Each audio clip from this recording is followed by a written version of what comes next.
Colin, it's all right. Colin. Come here. Come here, Colin. Quick, quick, quick. We're just putting a link to you.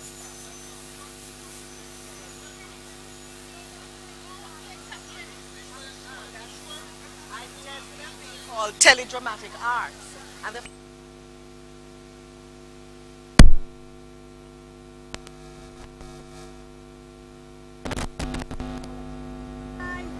and that was, 12 years ago? Yes.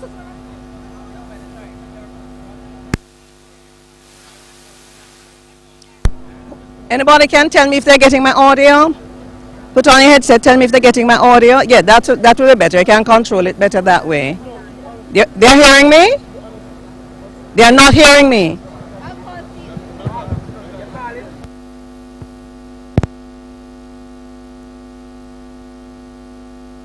Green light is on. The green light is on the mic, so they should be getting my. Yes. The green light is on, so. Hello, the sun hot here. Unless somebody wants to bring the other mic to see if the other mic is working. Did we check the audio from morning?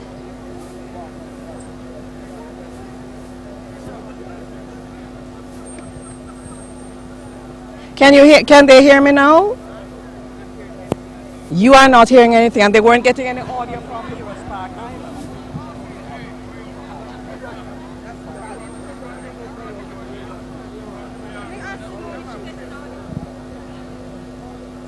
They weren't getting any audio from Heroes Park either, you know. So,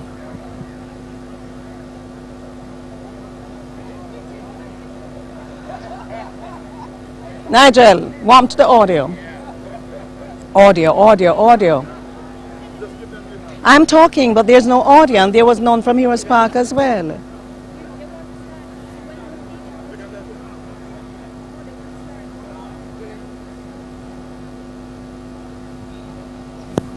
Where's the audio?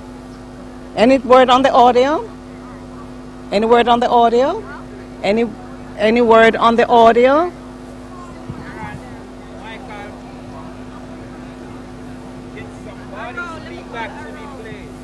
Could someone speak to those of us who are out here, please, so we know what is happening? We need to be connected, please.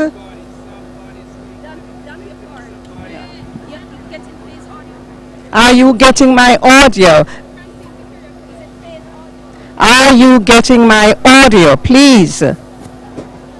Somebody needs to speak to I forget all your name. Huh? I can't be.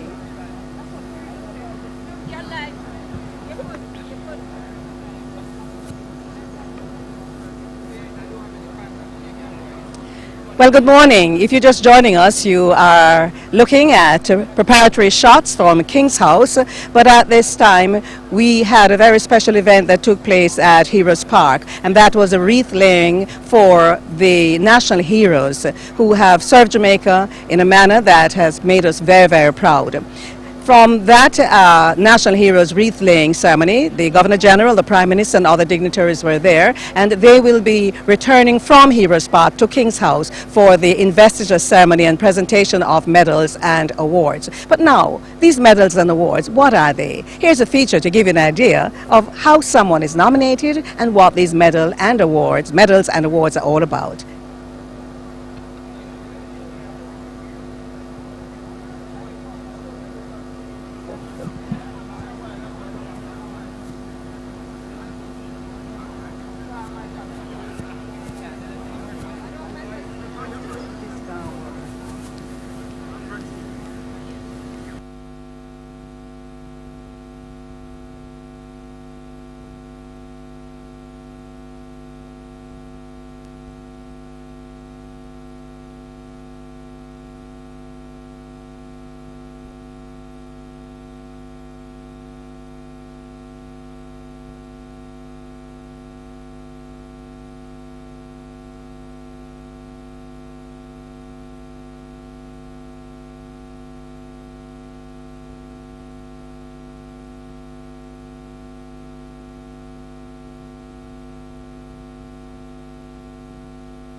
Come over here. Right over here. Oh. Come, just go down. Just go down here. I'm coming out of the shot. Okay. Just go right down. Hey, you good? Yes. So, Bertie, you don't want him family. Okay, no, you're working. Yeah. Oh, you're working. Yeah. I've seen this here. I'll be back in a second. Just checking in. How you doing, darling? Yes, sir. Holding on to you. How are you? Happy to How you doing? How are you?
recall that in 1838, grand festivities marking the end of apprenticeship and the beginning of full freedom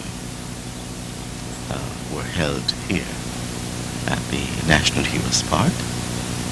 We can go back as far as 1887 and 1889, respectively. And Queen Victoria's golden and diamond jubilees were honored here. And we all know that this is a place for heroes. And the site was officially renamed as National Heroes Park in 1973, the year of my birth. And you're seeing the leader of the opposition, Mr. Andrew Holness, making his way to his vehicle to exit the National Heroes Park, make his way to King's House.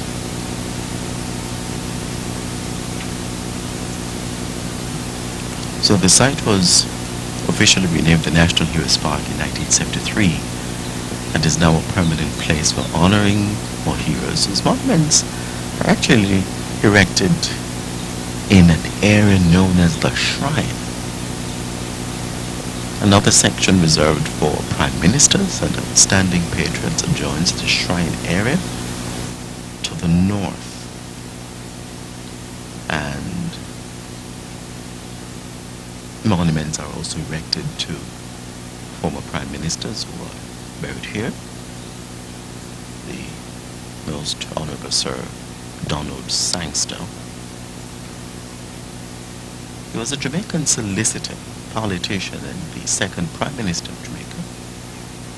And his monument was designed. Now, the most honorable Portia Simpson Miller. I believe this is her arriving.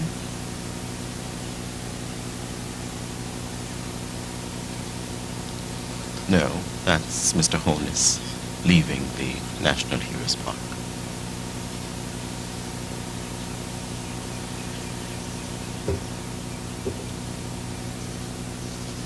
The most honorable Michael Manley was also buried here, and he served as Jamaica's fourth prime minister from 1972 to 1980, and again from 1989 to 1992. And his monument was designed by Margaret Susan Taylor. The most honorable Hugh Lawson Sheriff, Jamaica's third prime minister, served from 1967 to 1972, was buried here as well, and his monument was designed by Paul Thorper. And that's it, shot on your screen. Other patrons who have contributed to the political, cultural, and educational and social development are also buried in a section of the park.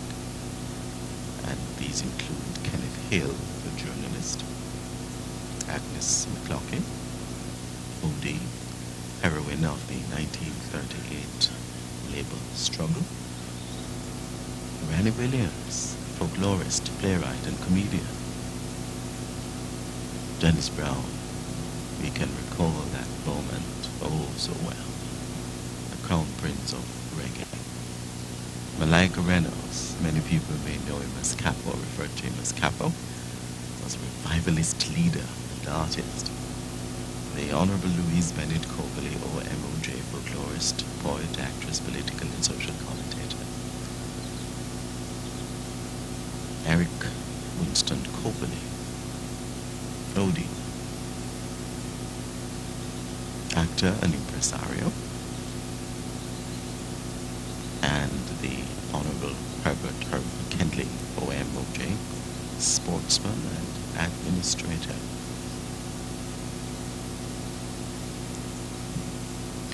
And now we're looking at the monument for Hugh Lawson Shearer. That monument was designed by Paul Thorburn, as was mentioned earlier. And soon the Prime Minister, the most Honorable Portia Simpson Miller, will be arriving here at the National Heroes Park, again through the southern gate, and will be escorted to the shrine to the right excellent Norman Washington Manley. And she will also be escorted by Ms. Shanique Austin, Treasurer, UWI Guild of Students, Prime Minister's Youth Recipient for Volunteerism, helping to raise over $1.5 million for victims of Hurricane Sandy.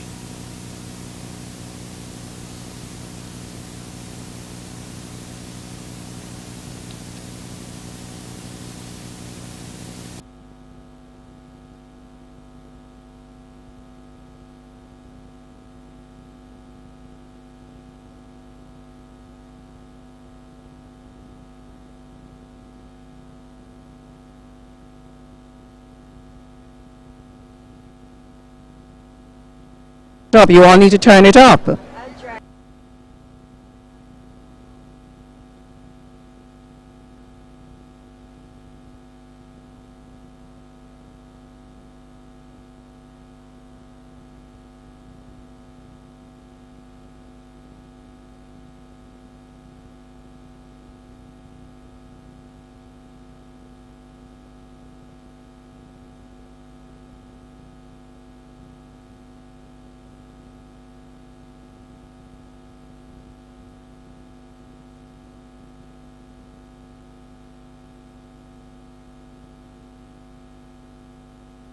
No audio here anymore. There is no audio here anymore. Could you kindly address the audio? But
Yes.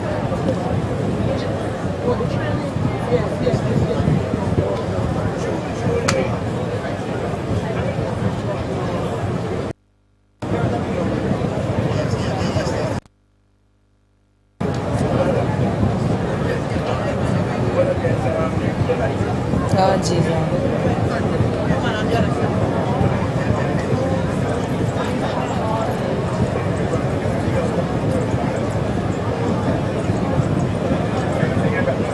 Use the one mic.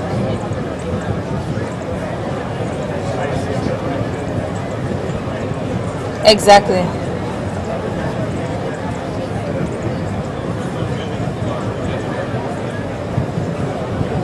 I know. Just answer me, please. Are you hearing this mic? Thank you.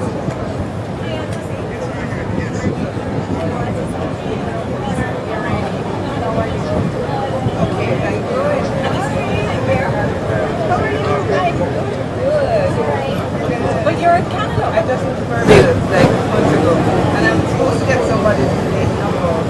All right. Shh. One person a day.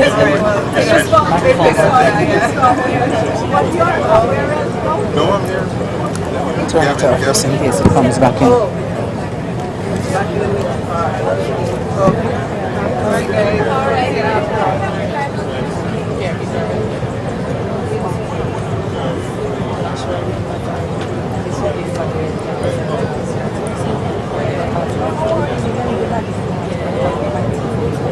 No, she's not seeing it. Faye's not seeing it because she's outside. I am the one that's at the monitor. Yes, I'm seeing it.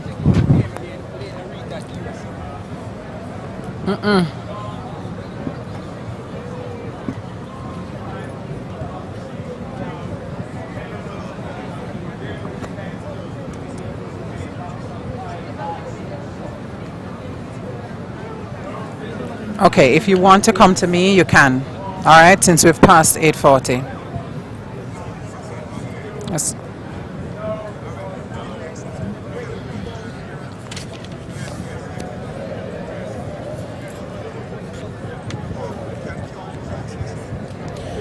Good morning and welcome. We are coming to you live from the National Heroes Park, and the images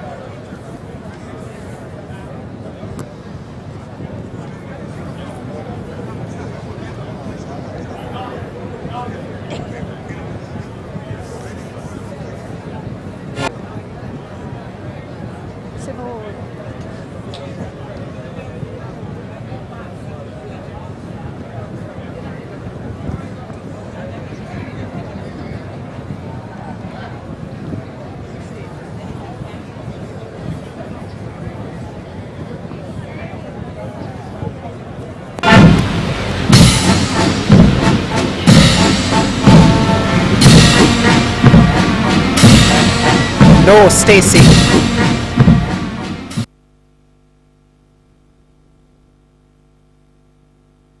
Come to a live broadcast on this Heroes Day, National Heroes Day, Monday, October 19, 2015. I'm Stacey Ann Smith. And you're watching images now from the National Heroes Park, where our leaders, the Prime Minister, the Governor General, and other leaders of our country are paying homage, recognizing our heroes, those Jamaicans who gave their lives for our freedom. And we're anticipating the arrival of the Prime Minister, the Most Honorable Portia Simpson Miller, who will be laying a wreath before her. Earlier we saw the Minister of Youth and Culture, the Honorable Lisa Hanna, laying a wreath. And we have seen other members of government, and we are anticipating that this indeed will be a momentous day. Immediately following the wreath laying, we will be coming to King's House for the annual ceremony of investiture and presentation of national honors and awards.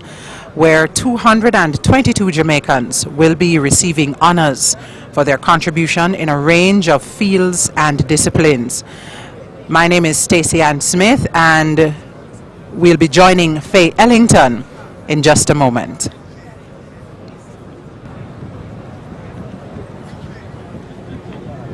Good morning. If you're just joining us, you've come to King's House this morning for the 2015 ceremony of investiture and the presentation of national honors and awards. It's a hot morning, and all the recipients have been seated. The Guard of Honor, formed up by the 2nd Battalion, the Jamaica Regiment, has already been in place, marched on, and there are about 222 people who will be walking up this morning to get their special recognition. It is indeed a pleasure to be working once again with the production team from the Jamaica Information Service, collaborating with other media houses to bring this broadcast to you. Of course, you can tell your friends and relatives who may not be in immediate contact with television here in Jamaica that they can see the coverage on the JIS website, which is www.jis.gov.jm. My co-presenter this morning, and hopefully the presenter for next year, is Stacey Ann Smith. So I'm going to hand over now to Stacey for her to take you through what will happen now in a special feature. Thank you so much, Faye. As we stand by to see our Governor General and the Prime Minister arrive at King's House, we just want to talk for just a brief moment of those outstanding Jamaicans who have been recognized this year. Among the recipients, Olympian Noveline Williams-Mills, the first female principal of the UWI, Professor Elsa Leo Riney, consummate musician Harold Butler, career diplomat Ambassador Wayne McCook, and businessman Dr. Glenford Christian. And indeed, although she did not say it, our very own Faye Ellington is being recognized for her contribution to media and communication. And we want to just say a very warm congratulations to our Faye. Well, while we stand by for the arrival of our leaders, we just want to share a little more about these national honors and awards, what they represent, and who is eligible for national honors. So we're going to go now to a feature that we have produced, a feature produced by the Jamaica Information Service that shows you exactly what the honors and awards represent, and as I said, who is eligible to receive those awards.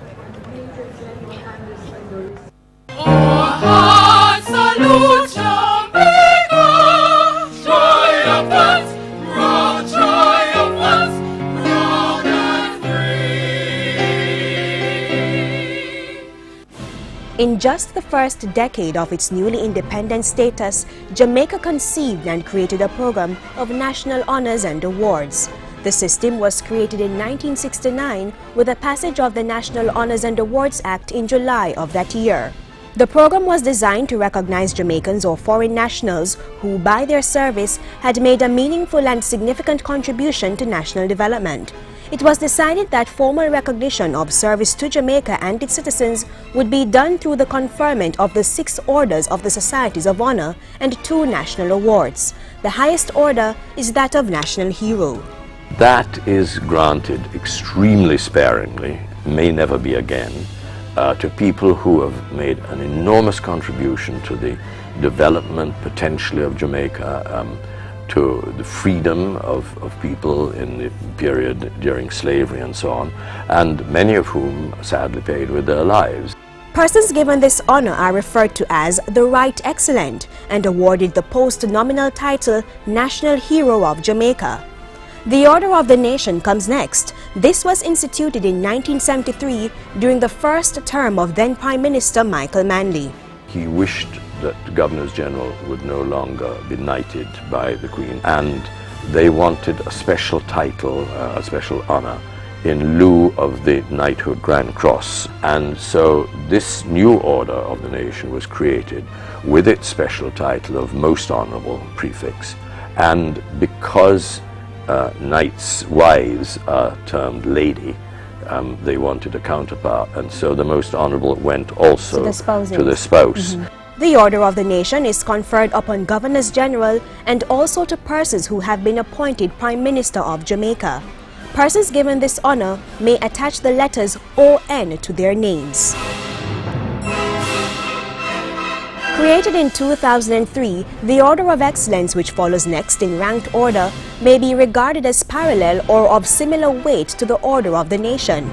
This investiture is reserved for foreign heads of state and has only been conferred once to former President of South Africa, Thabo Mbeki, during his visit to Jamaica in 2003.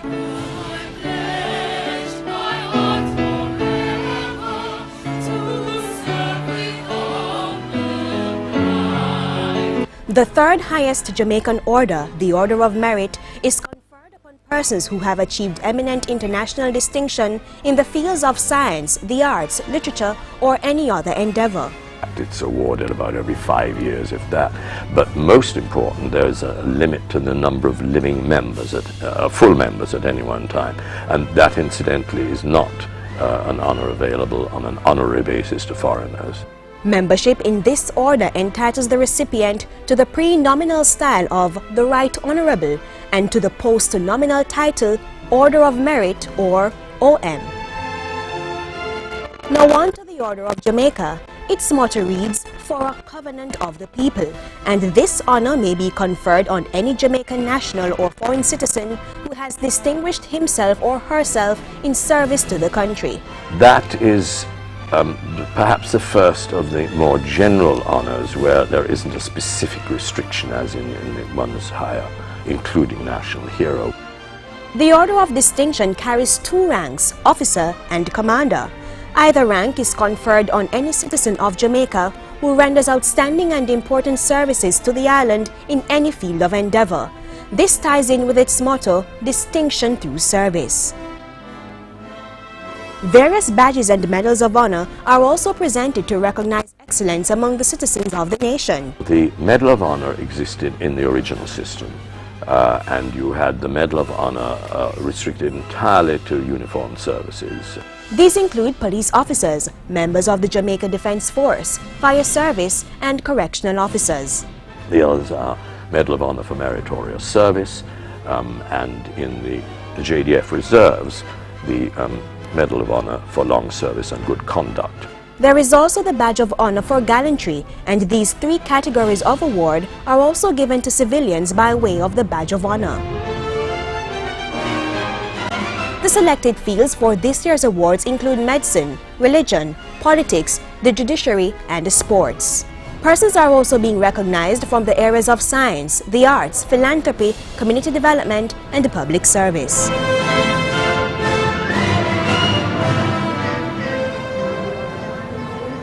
Good morning. Good morning once again to all our viewers. If you're just joining us, my name is Stacey Ann Smith and I'm here with Faye Ellington bringing you a live broadcast of the 2015 ceremony of investiture and presentation of national honors and awards. At this time we can see the arrival of our Prime Minister, the Most Honorable Portia Simpson Miller, making her way into the presentation area. She's actually coming from the National Heroes Park, where there was a wreath-laying ceremony to our heroes and single heroine. In the shot of the, well, they've now switched places.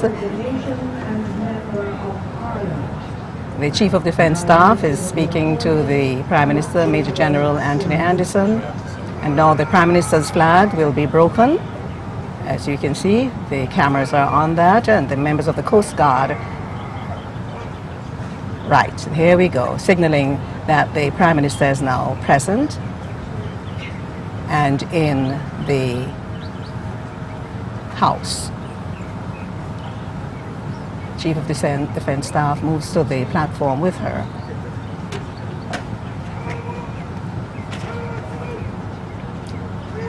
For the general salute.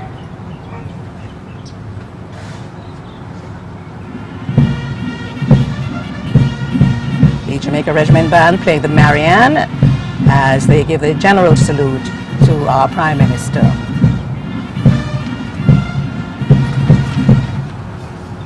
See the members of the 2nd Battalion, the Jamaica Regiment, form the Guard of Honor.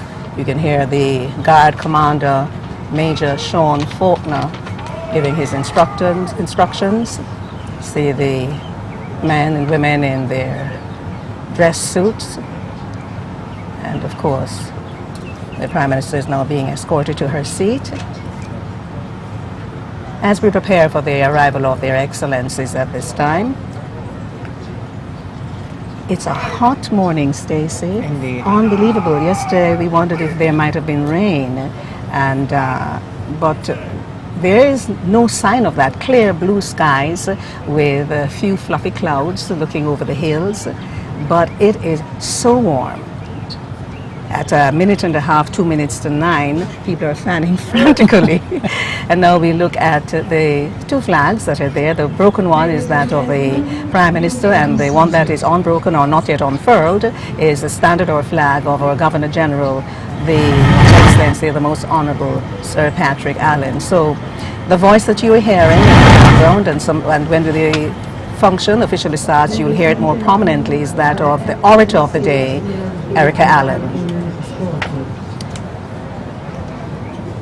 The commanding officer of the 2nd Battalion, the Jamaica Regiment, is Lieutenant Colonel Rowan Johnson. Oops, and we just got our shot there shattered for a moment. There's quite a large turnout here at King's House for this 2015 investiture and presentation of annual awards. And as you would imagine, Faye, it would be a large turnout, family and friends. Indeed. Of 222 Jamaicans. One of the largest numbers that we have seen on any National Heroes Day. Sometimes we've had 150, 170, but this is a large one. And the recipients have been given tickets for their family and friends, and then there are others who would have just attended anyway, you know. When you add members of the diplomatic corps and members of government, we're talking about a large crowd. It is indeed. All the tents seemed quite filled. I want to thank the two media houses, television stations, who have now joined, I believe, Television Jamaica and CVM Television, for ensuring that each year the coverage is broadcast to as wide an audience as possible. And of course, if you're watching this at home and you have family and friends where they do not have direct contact with the free-to-air television services of Jamaica, might I remind you once again, the website for the Jamaica Information Service, www.jis.gov.jm, because we'll be streaming this presentation live. Indeed. And we, as just we indicated, we see so many people fanning, but although they might be a little uncomfortable, we... May I just acknowledge Professor Eddie Baugh? The picture, the shot just went from him and his wife, Mrs. Baugh. He was acknowledged and honored a year or two ago for his work to academia and to this country. The 2nd Battalion, the Jamaica Regiment, in their dress uniform with the SLRs, with the bayonets fixed, have formed the Guard of Honor for 2015. And how smart they look. We're just so committed. They're just so committed to the country.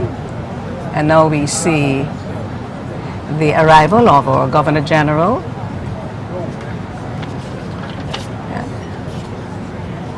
We got a peek before anybody else did. Sir Patrick Allen making his way now from the house.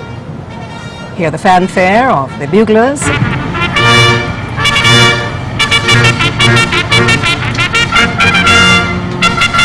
And the Governor General's flag or standard is now broken to signal that he is now here. Just passing right across the Governor General, the Most Honorable Sir Patrick Allen, with him is the Chief of Defence Staff. Of course, Lady Allen is also present. The Commissioner of Police is there as well, and you will in fact see a shot of them momentarily, as I said. So the Chief of Defence Staff, Major General Anthony Anderson, the Commanding Officer, Lieutenant Colonel Rowan Johnson, is also in that shot, as the Governor General will make his way to the saluting days for the Royal Salute. The Governor General's ADC just out of shot there, Major Morton Stewart. And now for the Royal Salute. which is the playing of our national anthem. So we're all upright at this point.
The Governor General having been given the royal salute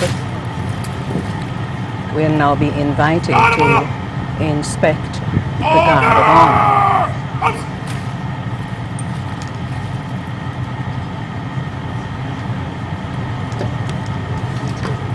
So the Guard Commander now moves up to the saluting dais to invite the Governor General to inspect the Guard of Honor.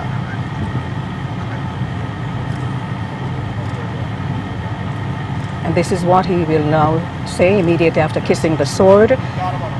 Your Excellency, the Guard of Honor, furnished by the 2nd Battalion, the Jamaica Regiment, is formed up in open order with bayonets fixed, awaiting your inspection, sir. Now the Governor General will inspect the Guard of Honor, formed up by the 2nd Battalion, the Jamaica Regiment. Ladies and gentlemen, you may now sit during the inspection of the Guard of Honor. However, you are reminded to stand after the inspection for the royal salute.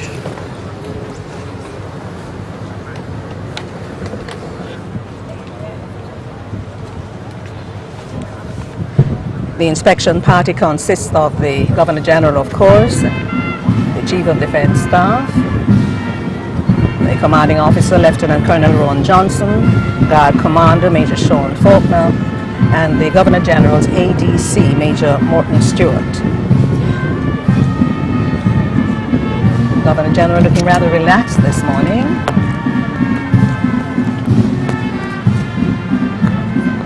And if you are familiar with these parades and with Jamaican folk music, you would immediately identify the melody being played as Lignum Vitae, or some people call it Mamaluti.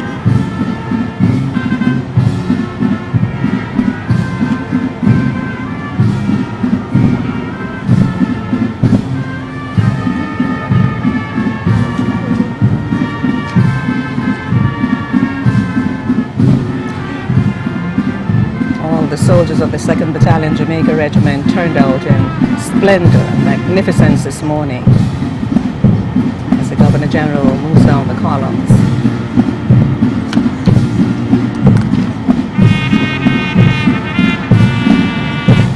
And just so you know, they marched onto the parade ground, let's call it that, for the purposes this morning, from 8:30. So they have been in those positions for 35 minutes almost.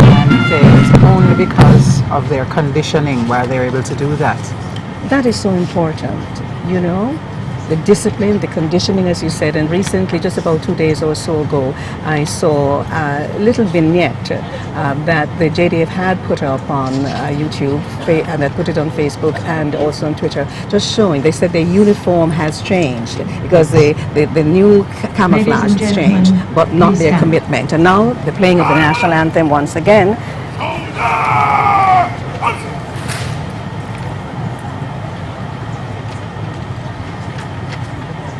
There's a pleasant conversation that is being carried on between the Chief of Defence Staff and our Governor General, Sir Patrick Allen, as they make their way back to the saluting dais, followed by the Commanding Officer of 2GR, Lieutenant Colonel Ron Johnson, and the ADC.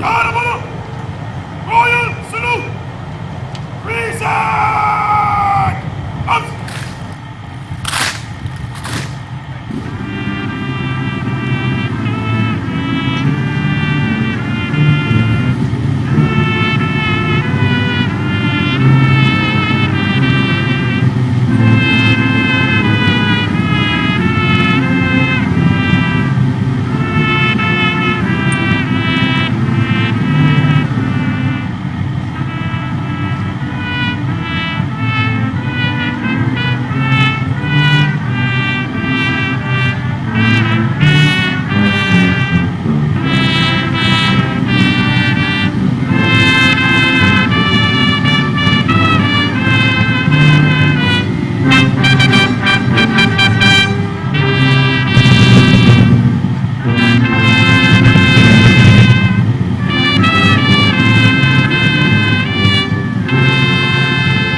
And now the Governor General will make his way to his seat as we prepare for the first of the several presentations that will be done this morning.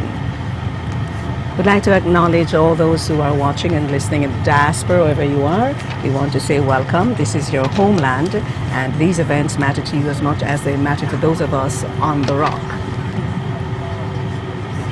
And as we get ready to start, Faye, I'd like to point out that we have 7 persons, I believe. Ladies and gentlemen, you may be seated.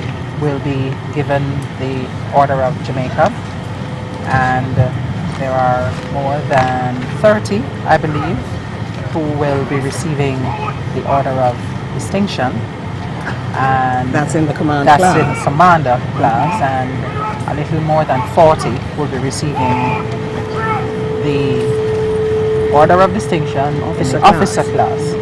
What is also important, Stacey Ann, is just for us to acknowledge that there are non-Jamaicans who have been of service to this country who will be getting honorary awards. Yes. And then there are Jamaicans across the length and breadth of this country who will be honored this morning, the badge of honor for meritorious service. Yes. We want to particularly mention those persons who serve in their communities and in their areas faithfully for years.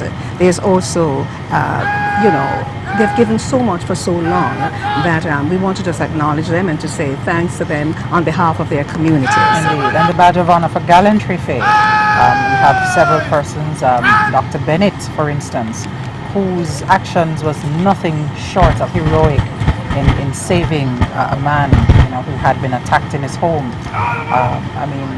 When you hear his story later, it is just nothing It gives you short of goosebumps awesome. and tells you the stuff that courage is made of. Yes, indeed. And so we prepare now for the Guard of Honor to march off so that they will in fact march in the direction of the entrance to the property of King's House. And so they'll be resting in that general area until the end of the presentations when they will return for the march past. So we're getting ready for that. The Jamaica Regiment Band is providing the music today, and we also want to just acknowledge them and their work over the years. So you can hear them on mention, on cue. Here they are.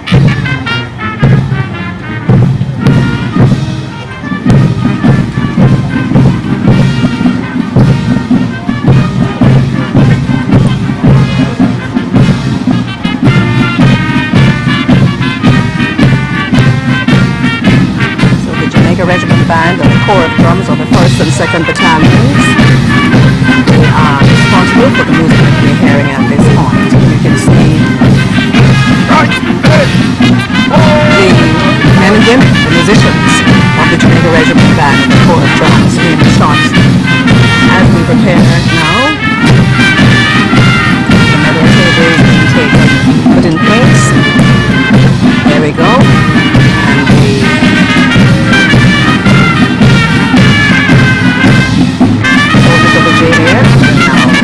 show that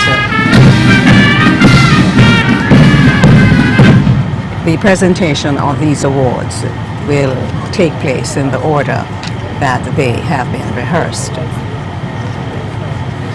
And this is one of the things we always admire about the Jamaica Defence Force, that spirit of excellence, that commitment to precision.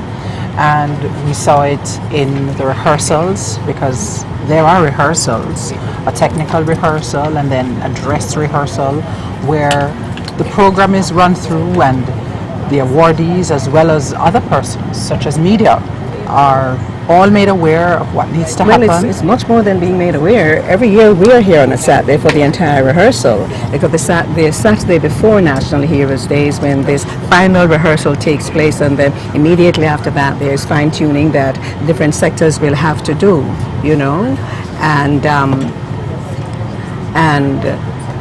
that is what Olive Lowen speaks of when she said, you don't only practice until you get it right, you practice until you can't get it wrong, and it shows the discipline and the commitment that goes into just being outstanding at what you do.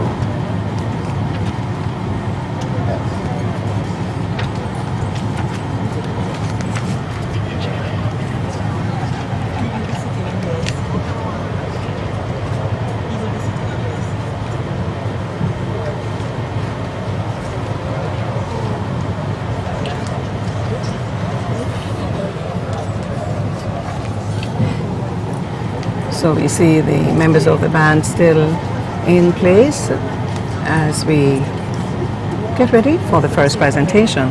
And just before I speak of the first presentation, the first person this morning is a man from Clarendon who's done so much. That's Dr. Glenford Christian. His Excellency the Governor-General, acting in accordance with the provisions of the National Honours and Awards Act, has been pleased, on the advice of the Prime Minister, to give orders for the conferment of the Order of Jamaica upon the following persons, with effect from the 6th of August, 2015.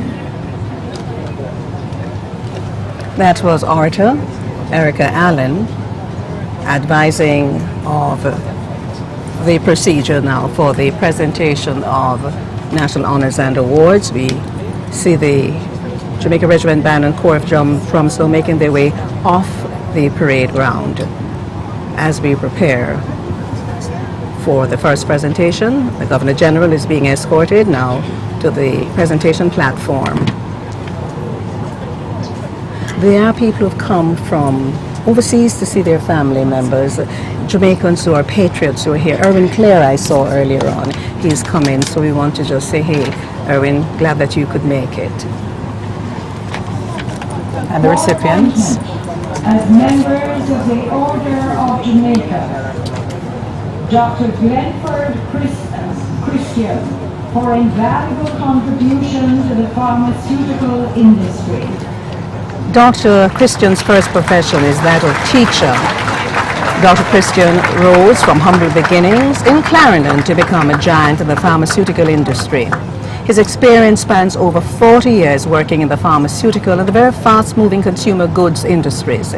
He is a founder of Kirk Distributors Limited and Carimed Limited, the leading distributors of pharmaceutical products in Jamaica and indeed the wider Caribbean. He's also well known for his philanthropy and was a recipient of the Governor General's Achievement Award for Community Service in 1995, as well as the Order of Distinction from the Government of Jamaica in 2001.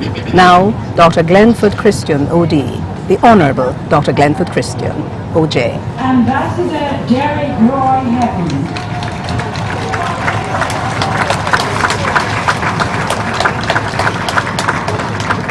For distinguished service in the public sector and sterling leadership to the sugar industry. Ambassador Derek Heaven was elected to Parliament in 1976, where he served as Junior Minister of Foreign Affairs, responsible for foreign trade, and later as Cabinet Minister, responsible for industry and commerce. In 1991, he became Jamaica's first resident ambassador to Japan, with non-resident accreditation to the People's Republic of China and the Republic of Korea. He's also served as Jamaica's High Commissioner to the Court of St. James, and that's in the United Kingdom in 1994. And of course, he's one of the most respected voices in the sugar industry, locally and abroad.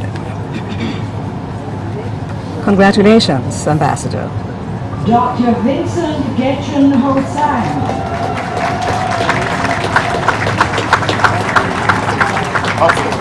This is for philanthropic and dedicated service to Jamaica. Service to Jamaica and the Jamaican diaspora in New York. We know the name Dr. Vincent Hosang. He owns and operates one of the largest Caribbean frozen food companies in the United States. He's known for his charitable contributions and has been recognized and honored for his untiring work and dedication to nation building. Through the Vincent Hosang Foundation, he has donated hundreds of thousands of dollars to student scholarships, institutions, and community organizations. Only last month, he pledged $60,000 US towards the Vincent Hosang UWI Venture Competition, which provides funding for young entrepreneurs. Professor Elsa Ann Miarani.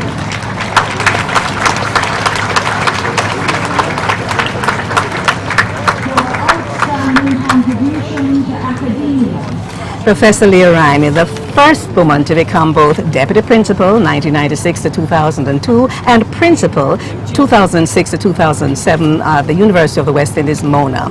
Now in 2002 she became Pro Vice Chancellor and Chair of the Board of Undergraduate Studies. She was named Professor Emerita by the UWI following her retirement in 2007. She previously served in a variety of capacities, including, obviously, lecturer, senior lecturer, as well as director of production and gender studies boards. She has shown a strong commitment to public service in the field of education. Now, is that any surprise? Not at all, Faye.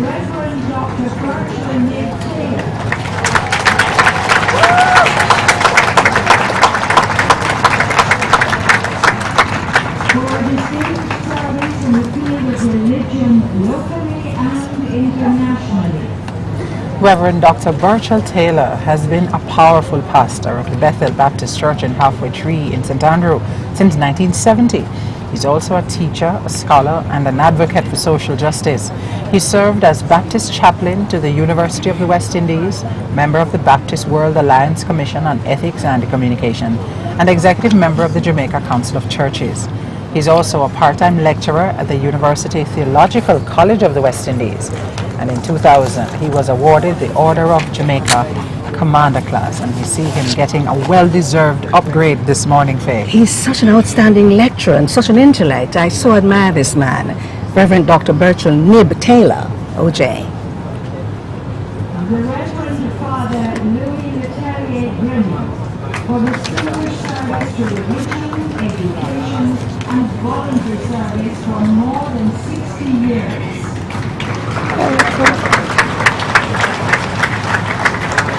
Okay, I think momentarily we'll be returning to the other recipient who was there, prepared to go. This is Reverend Father Louis Grenier. We know this name for distinguished service to religion. Father Louis was born in Cambridge, Massachusetts, and he came to Jamaica in 1950 after he was assigned by his Jesuit superior. During his 65 years here, he has been co-founder of Operation Friendship, Girls Town, and the Foundation for International Self-Help Development Jamaica Limited. We know that as FISH Clinic, for which he has been chairman for over 30 years, and he's served on the boards of the Boy Scout Association, the Girl Guides Association, the Archdiocesan Education Board, the Jamaica Catholic Teachers Association, Board of Governors of Campion College and Food for the Poor, the Festival Commission, now the Jamaica Cultural Development Commission, before it was a Festival Commission, and the Jamaican Jesuit Consultants. Oh, this is Reverend Father Grenier. We're so proud and happy that he could be here.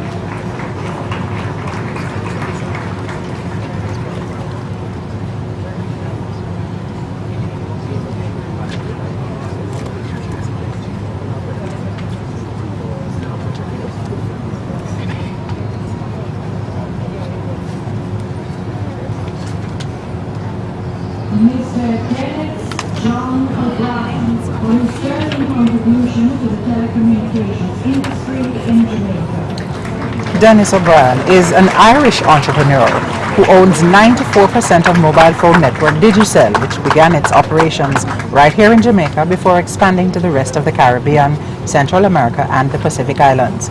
He's a chairman of Digicel Holdings Limited, which has operated in Jamaica for more than 14 years, contributing to the national income with the employment of hundreds of Jamaicans, as well as through its corporate citizenship and sponsorships.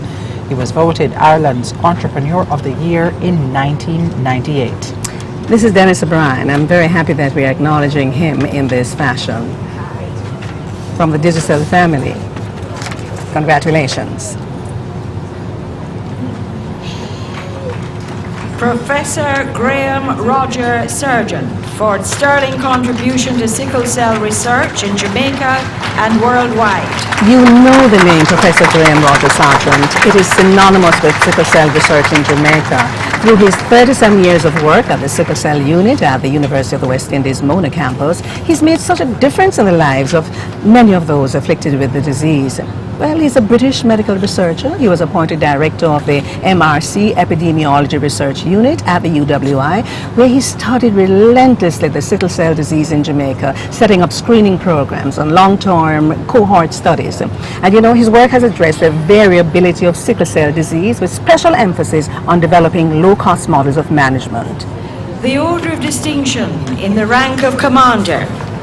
His Excellency the Governor-General, acting in accordance with the provisions of the National Honours and Awards Act, has been pleased, on the advice of the Prime Minister, to give orders for the conferment of the Order of Distinction upon the following persons, with effect from the 6th of August 2015 for appointment as members of the Order of Distinction in the rank of Commander. Mr. John Alexander Ahrens for contribution in the field of library, archives, records management, preservation and disaster preparedness theory, policies and practice.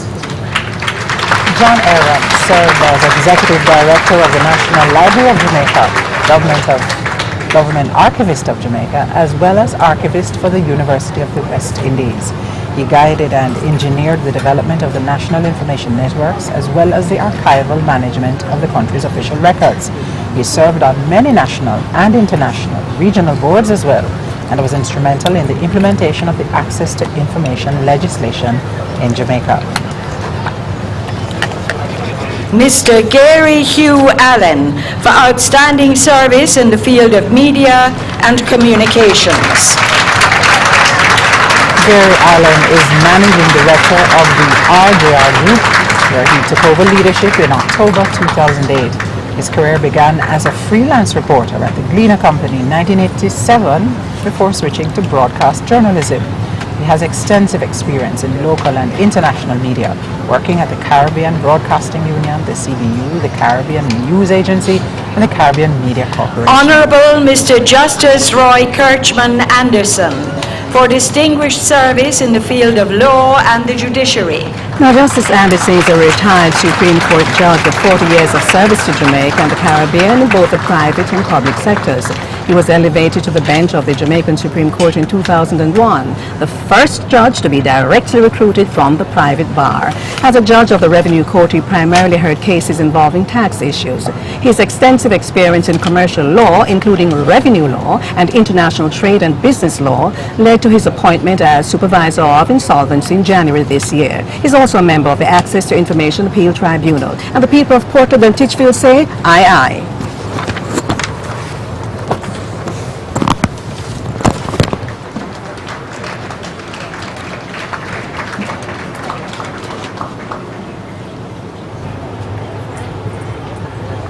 Honorable Mrs. Justice Marjorie Sidoni Cole-Smith for distinguished service to the judiciary and the legal profession.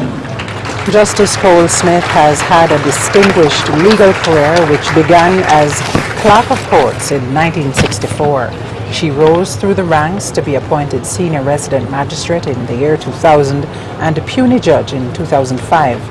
She's been the recipient of a long service award from the government of Jamaica for over 25 years of service. She's an author, mother to 2 boys, and is married to pharmacist Desrick Smith. She also sits on the board of the Hydel Group of Schools, and I'm sure they're all celebrating her recognition this morning. Bishop Dr. Delfer Donald Davis.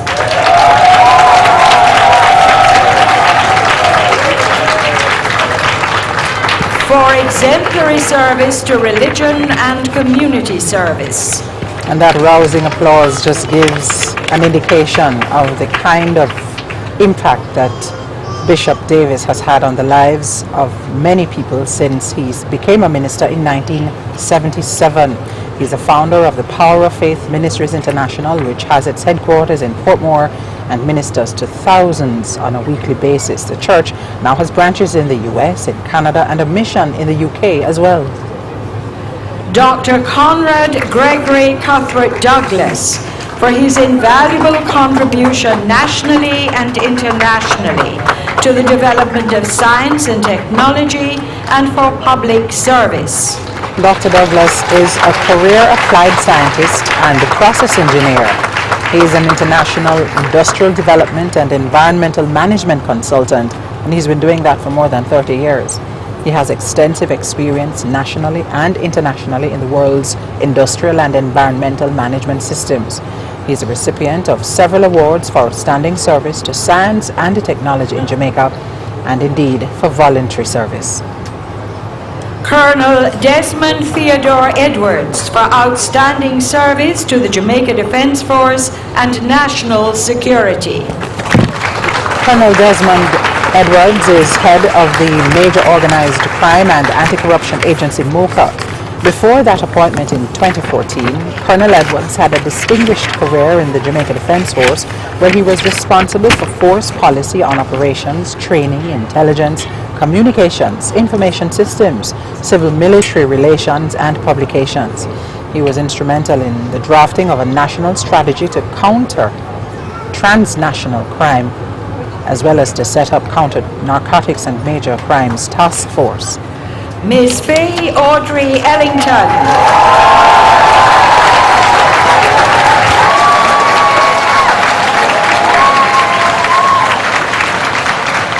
For her sterling contribution to communication, media, education, and culture. And we're celebrating with Faye this morning. Our very own Faye Ellington receiving an award for sterling contribution.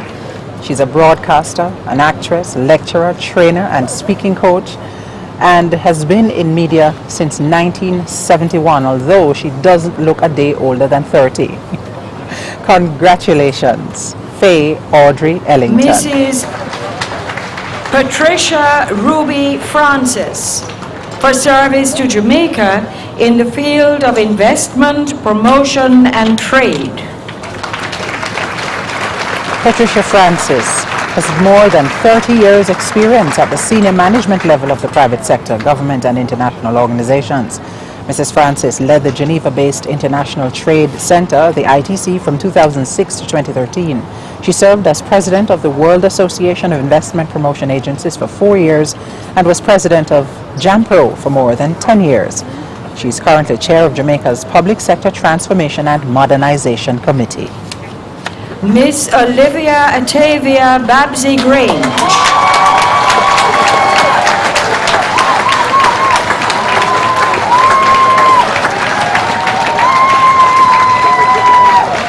For her contribution to the Jamaican music industry, cultural development, and public service.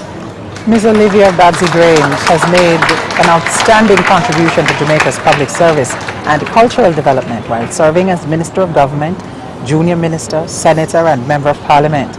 She was Minister of Youth, Sports and Culture from 2007 to 2011 and is now the opposition spokesperson covering that same portfolio. She's a former Executive Director of the Jamaica Cultural Development Commission, the JCDC, and Parliamentary Secretary for Information and Culture. Mr. Carlton Jackie Guy for his invaluable contribution to the arts. I'd like to acknowledge my dear friend Jackie Guy, the founding artistic director of the University of West Indies Dance Society and former principal dancer with the National Dance Theatre Company, the NDTC. You know, Stacey, and he was conferred with a member of the British Empire Award, the MDE, in 2012 on the Queen's Birthday Honours List. He's a recipient of several awards for outstanding contribution to dance and theatre, including a Lifetime Achievement Award. Dr. Milton Anthony Hardy for dedicated service to medicine in the areas of research and for medical education for health professionals. Dr. Hardy is an outstanding obstetrician and gynecologist and lecturer at the UWI who has made stellar contributions to the field of gynecology. His work on the womb-preserving treatment of fibroids has won for him and his co-researchers international acclaim. The study dispels the myth of the inability to become pregnant after fibroid removal. He's an author as well as a member of the Jamaica Association of Obstetrician and Gynecologists. For distinguished service to the Jamaican diaspora in Canada in patient care, research, and teaching. Dr. Herbert Hoping Kong is the recipient of several awards, including the 2010 Vice Chancellor Award from the University of West Indies for lifetime academic accomplishments and service to the UWI and to medicine in Canada. He is a professor of medicine and the director and co-founder of the Dr. Herbert Hoping Kong Center of Excellence in Education and Practice. Mr. Fitz Arthur Jackson for over 20 years of distinguished service to Parliament. Fitz Jackson has served as Minister of State in the Ministries of Finance, Education and Local Government, Youth and Community Development. He has represented the people of South St. Catherine in the lower house of Parliament since 1994 and was the founding president of the Hellshire Heights Citizens Association and founding chair of the Portmore Community College. Miss Elizabeth Ann Jones for long and dedicated service to the field of accountancy and for her unstinting contribution to tax reform and the development of tax policy in Jamaica. You wouldn't believe it, but Ms. Jones has a sterling record of professional service as a chartered accountant and public servant spanning over 3 decades. She was the first woman to serve as senior partner for the Jamaican professional services firm KPMG. She was also the chair of the KPMG CARICOM and the first professional services network of firms in CARICOM. She served on several joint public and private sector committees dealing with critical aspects of national policy, including tax reform and the transformation of the wider government sector. Professor Keith Barrington Jones for exemplary service to the Jamaica science industry and Bureau of Standards. Professor Jones was Jamaica's first virologist and was responsible for formulating the polio vaccine in the 1950s.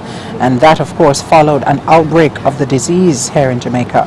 The vaccine was used both in Jamaica and in Haiti. He was a member of the team at the University of the West Indies that created the typhoid vaccine for Haiti.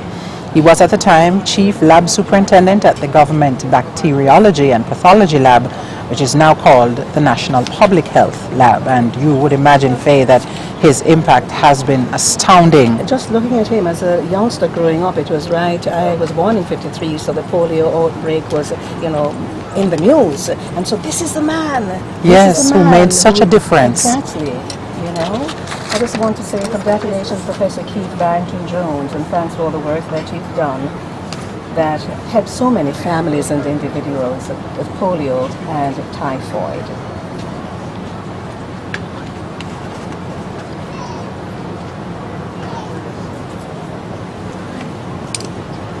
Mr. John Archibald Jr.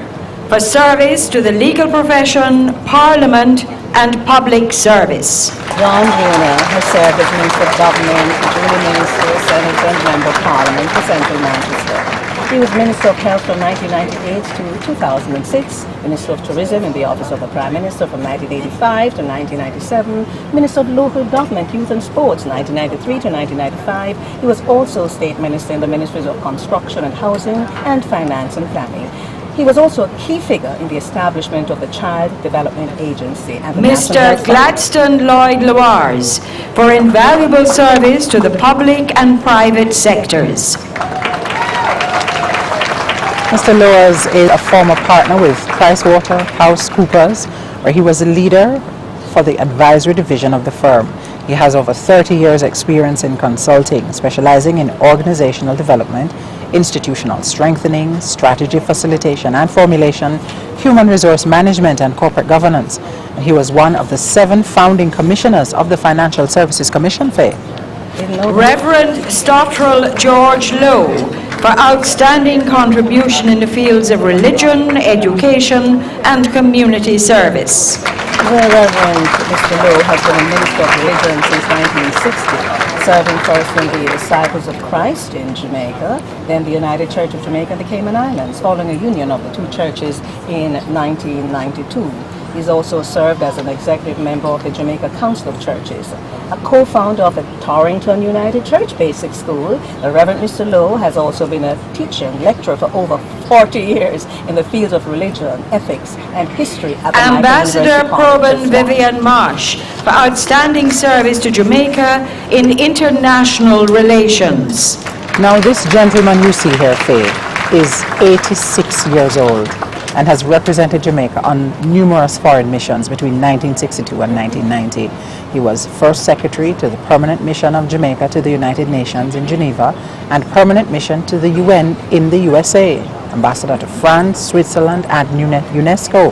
He's also served as director in the political and inspectorate division of the Ministry of Foreign Affairs. Ambassador Carl O'Neill Marshall for outstanding contribution to public service, both locally and internationally. Ambassador Carl Marshall is the former Speaker of the House of Representatives, that was 1993 to 97. He served as Member of Parliament for Clarendon Northwestern of my area from 1989 to 1997 and Parliamentary Secretary for the Ministry of National Security 1990 to 1992. He also served as Jamaica's High Commissioner to Nigeria and Canada. He's an educator, an inspirational leader, guiding the professional growth of teachers, molding and inspiring the personal and academic development of students. Congratulations. Ambassador Wayne St. John McCook for distinguished service to the Jamaican Foreign Service. Ambassador McCook is Jamaica's permanent representative to the UN office and specialized agencies in Geneva. He's also the permanent representative to the World Trade Organization and ambassador to the Swiss Confederation. He also chairs the WTO Rules Negotiating Group. As Executive Director of Jamaica's Broadcasting Commission in 1995 to 96, he led the effort to develop and implement the framework for licensing Honorable cable Dr. TV. Kenneth Wickham McNeil for over 20 years of distinguished service to Parliament. Dr. McNeil is the Minister of Tourism and Entertainment and Member of Parliament for Western Westmoreland. He's served as Minister of State in the Ministry of Tourism and Sport, and that was from 2000 to 2006, and is a former chairman of the Public Administration and Appropriations Committee of Parliament. He's a trained medical doctor and worked in various hospitals in Jamaica, including St. Anne's Bay, Spanish Town, the UWI, Professor and KPH. Trevor St. George Monroe for his contribution to academia in the area of social sciences and governance. Political scientist, lecturer, trade unionist, and a Rhodes Scholar. He was really a very young Rhodes Scholar. Professor Trevor Monroe wears many hats. He's held various positions at the University of the West Indies, including Director, then Consultant for the Center for Leadership and Governance, member of the Strategic Transformation Team, Academic Board, and Head of the Department of Government at the UWI Mona campus from 1990 to 1996. He's presently the Executive Director of the National Integrity Action. Mrs. Carol Ann Palmer for distinguished public service in the health and justice sectors. Carol Ann Palmer is the Permanent Secretary in the Ministry of Justice, and she's been a senior public service professional for more than 30 years, responsible for the development and implementation of the criminal justice policies. And you just saw Mrs. Palmer there remove her most fabulous headpiece, so the Governor General would have ease of access. Aye, and she dances. Yes, she does. Oh, I love this moment. Yes, how beautiful it Special is. moment, Yes. indeed. Congratulations, P.S. Honorable Philip Fiani Polwell for over 20 years of distinguished service to Parliament. Philip Polwell is the Minister of Science, Technology, Energy and Mining. We say MSTEM. He started his political career in 1995 as a Senator and Minister of State at the Ministry of Industry, Investment and Commerce. In 1997, he was elected to the House of Representatives as Member of Parliament for the constituency of Kingston East and Port Royal, and he's held the position since then.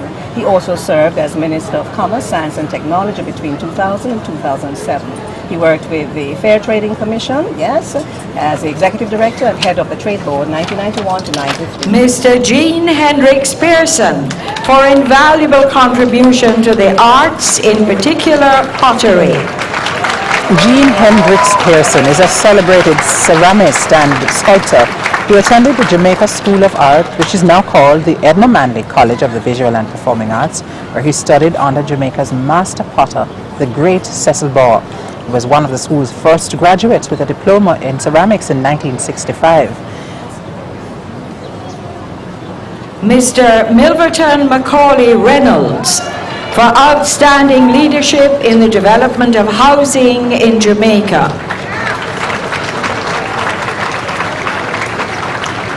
Milverton Reynolds has served in various capacities relating to housing in Jamaica. He is the Managing Director of the Development Bank of Jamaica Limited. He served as President and the Chief Executive Officer of the Jamaica Mortgage Bank, Managing Director, National Housing Development Corporation, the NHDC, now the Housing Agency of Jamaica, and Managing Director of the National Housing Trust, the NHD. Dr. Badi Amin Shukair for his contribution in the field of medicine. Dr. Shukair is a medical doctor and has rendered outstanding service in medicine for more than 60 years.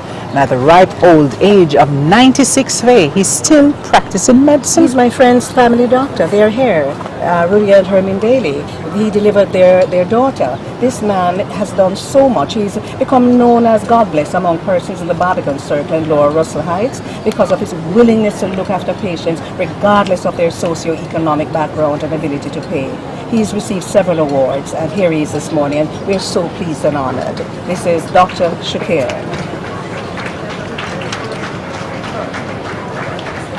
Professor Elizabeth Mar Thomas Hope for contribution to Caribbean migration and environmental management.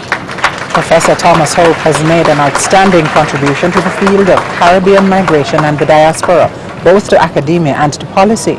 She is engaged in policy developments with the government of Jamaica as well as other CARICOM member states. Professor Thomas Hope has also done extensive work in education on environmental management. She served as chairman of environmental management at the UWI and has done in work many years in public Ambassador education. Stephen Charles Vassiani for outstanding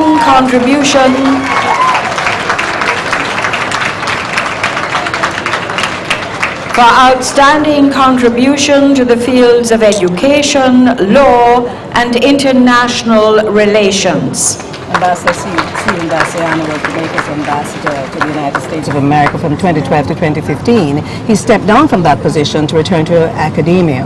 Ambassador Vassiani is a law professor and former principal of the Norman Manley Law School. He served as part-time lecturer in international law at the UWI Moody Dr. campus. Robert Layton Wan for outstanding service in the field of medicine and community development. Dr. Wan has served as consultant urologist and head of the urology department at the Kingston Public Hospital and head associate lecturer in the Department of Surgery at the UWI. He's published numerous research papers, including one on the epidemiology of prostate cancer in Jamaica. And we know just how devastating that can be. So Indeed. Our thanks to Dr. Wan. Ambassador Joy Elfrida Wheeler for distinguished service to the Jamaican Foreign Service. Sometimes they sit next to each other at church, Webster. Ambassador Wheeler has been the Under-Secretary at the Ministry of Foreign Affairs and Foreign Trade since September 2013. Prior to that, she served as Ambassador to the Federal Republic of Germany, Director of the Caribbean and Americas Department, and Assistant Director of Bilateral Relations in the Ministry of Foreign Affairs and Foreign Trade, Deputy High Commissioner to Trinidad and Tobago from 93 to 97, and Minister Consular for the Jamaican Embassy in Washington, D.C. She served on various UN committees. Hector Wheeler, congratulations for your wife. Professor Alvin George Wint for his invaluable contribution to academia and service to both public and private sectors. Now, Professor Alvin Wint has given sterling contribution to academia and the public service. Since 2010, he was appointed Pro Vice Chancellor for Undergraduate Studies at the UWI, serving 2 terms. He's a member of the National Partnership Council, chairman of the board of the Statistical Institute of Jamaica, and a selected commissioner of the Electoral Commission of Jamaica. Professor Wint was also a former consultant to the World Bank. Miss Marjorie A. Wiley for outstanding contribution to the arts, especially music and theatre. It just gives me great joy and pride. Marjorie Wiley, a celebrated musician and cultural consultant. You know, she served for 47 years as a musical director with the National Dance Theatre Company. She started her career by teaching Spanish and music at Kingston College from 1965 to 74. Ms. Wiley is well known for being the pianist on the popular television children's program When It Was Around, Ring Ding, hosted by the late Dr. the Honorable Louise Bennett Coakley. She also lectured at the University of the West Indies and the Jamaica School of Music and has received a Bronze Musgrave Medal in 73 from the Institute of Jamaica. Marjorie Wiley, congrats.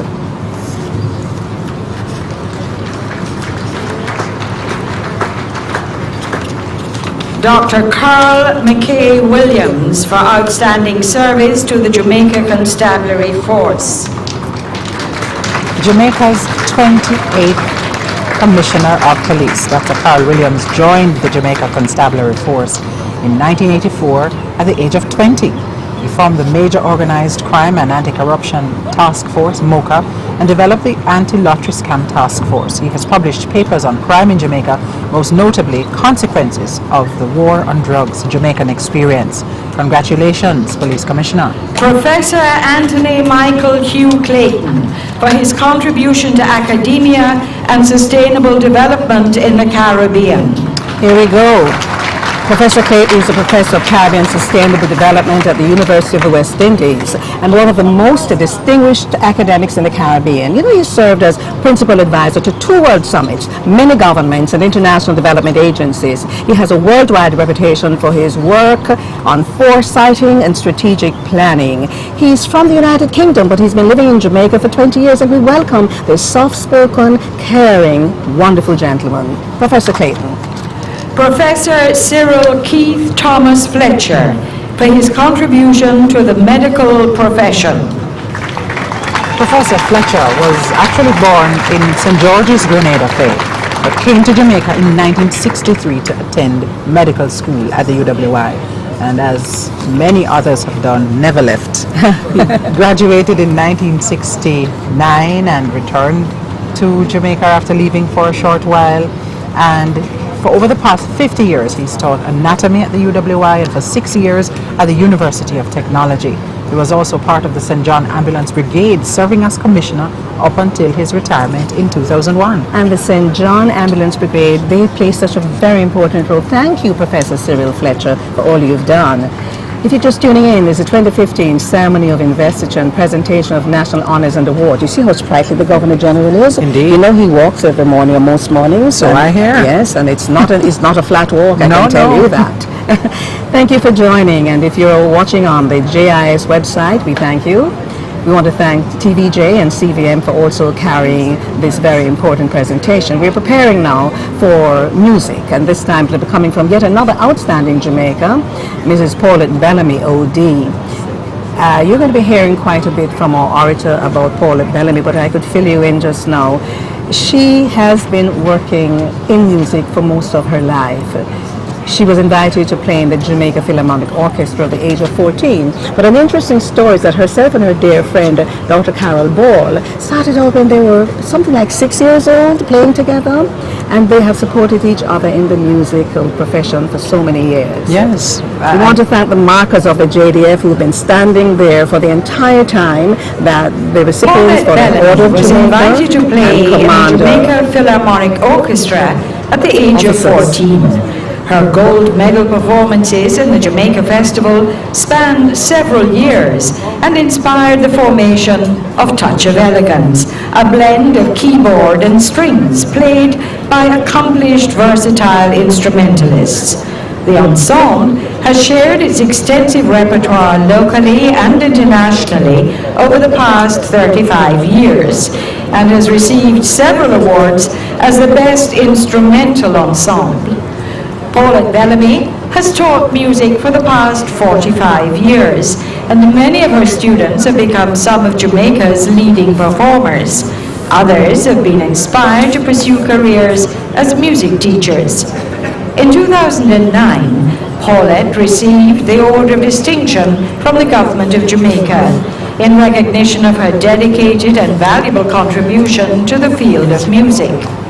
In the same year, Paulette was also awarded a Silver Musgrave Medal by the Council of the Institute of Jamaica for distinguished eminence in the field of music.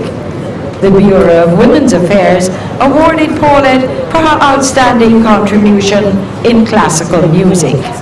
Ladies and gentlemen, please welcome Mrs. Paulette Bellamy performing a medley of Jamaican patriotic songs.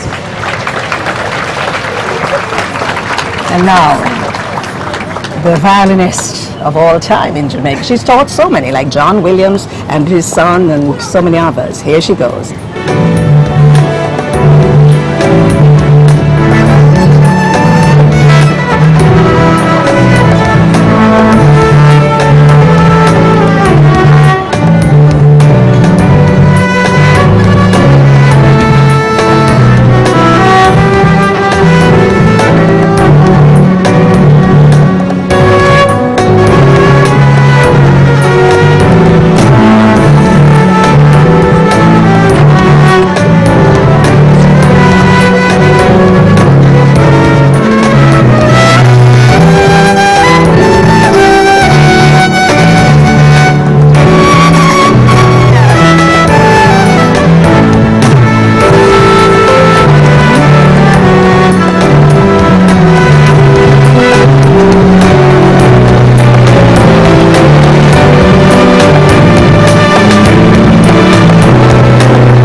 Paulette Bellamy arrangement.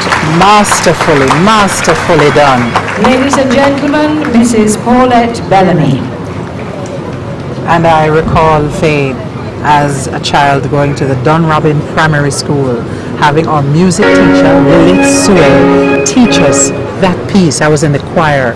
So this morning I want to just hail and congratulate all the educators, all the music teachers right across this country for their sterling contribution. You remember the name of the piece? Jamaica, of course, land of beauty. Of course. One of our patriotic songs. You should have seen the look I just got from Stacey Ann, because how could you ask a stupid question like that, Faye? I was just teasing you. You know, we have to... His Excellency the Governor General, acting in accordance with the provisions of the National Honours and Awards Act, has been pleased, on the advice of the Prime Minister, to give orders for the conferment of the Order of Distinction upon the following persons, with effect from the 6th of August, 2015. And just so you know, you're listening to the voice of Erica Allen, the orator here at King's House for the ceremony of investiture and presentation of national honours and awards. And a few people have sent me messages. Is that Erica's voice? We haven't heard her for a while. Yes, it is Erica. Another outstanding broadcaster who has done so much for media in this country. For appointment as members of the Order of Distinction in the rank of officer, Miss Lorraine Rosetta Allen, for providing over 30 years of service in the public health sector and for community service. Ms. Allen formalized her training as a registered nurse in 1968 at the Kingston Public Hospital. In 1997, she was appointed Regional Nursing Supervisor for the Western Region. She also acted at the highest level as Chief Nursing Officer in 2005. In 2012, she received the prestigious Governor General Jamaica 50 Independence Jubilee Award of Excellence for being a patriotic Jamaican, facilitator of health promotion for community groups, volunteerism, and mentoring others in the pursuit of excellence. Ms. Allen is currently the chairman of the Hannibal Mediation Center. Mrs. Angelita Arnold, for distinguished service in the field of special education. Angelita Arnold was part of a team that established the first and only diagnostic and therapeutic center in the English-speaking Caribbean and managed the Michael University College Child Assessment and Research in Education Care Center, and she's done that for the past 35 years. She conceptualized and coordinated the construction of a $60 million facility in St. Ann on behalf of the Michael College. Ms. Leonie Alexis Maria Barnaby, for outstanding contribution locally and internationally in the area of environmental policy and legislation. Ms. Barnaby began working as a temporary administrative officer in the Ministry of Public Utilities, Communication and Transport. Her tenure extended to over 40 unbroken years of sterling service to the government of Jamaica. During that time, she assumed several senior posts in the ministries with portfolio responsibilities for environment.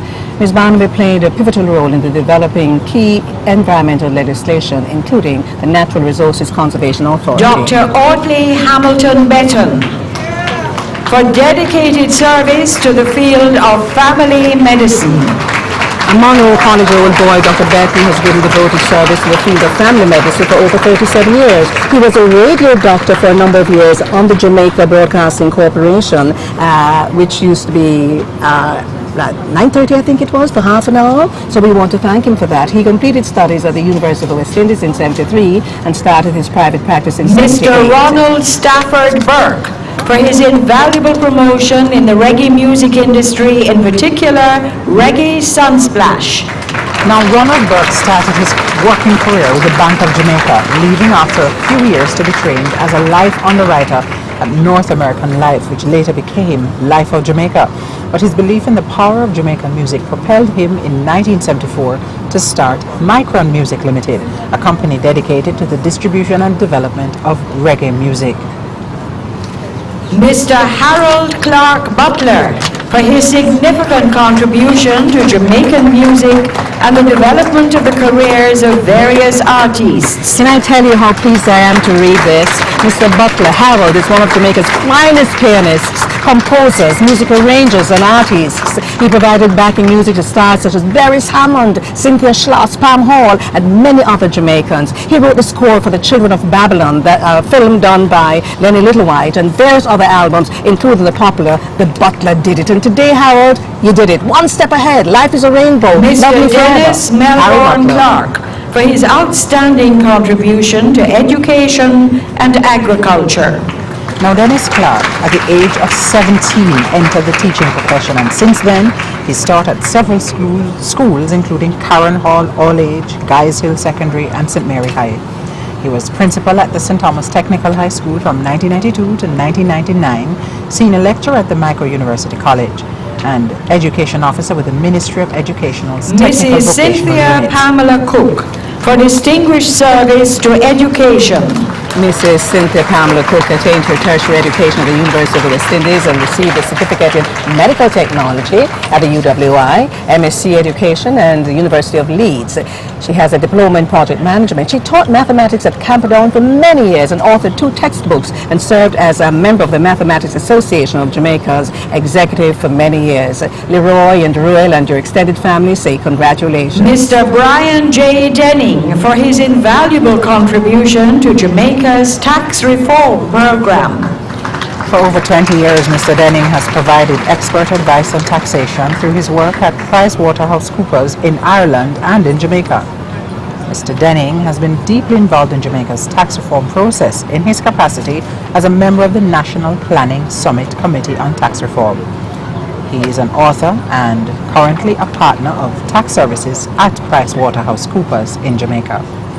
Dr. Ian Douglas Neal, for dedicated service to the medical profession.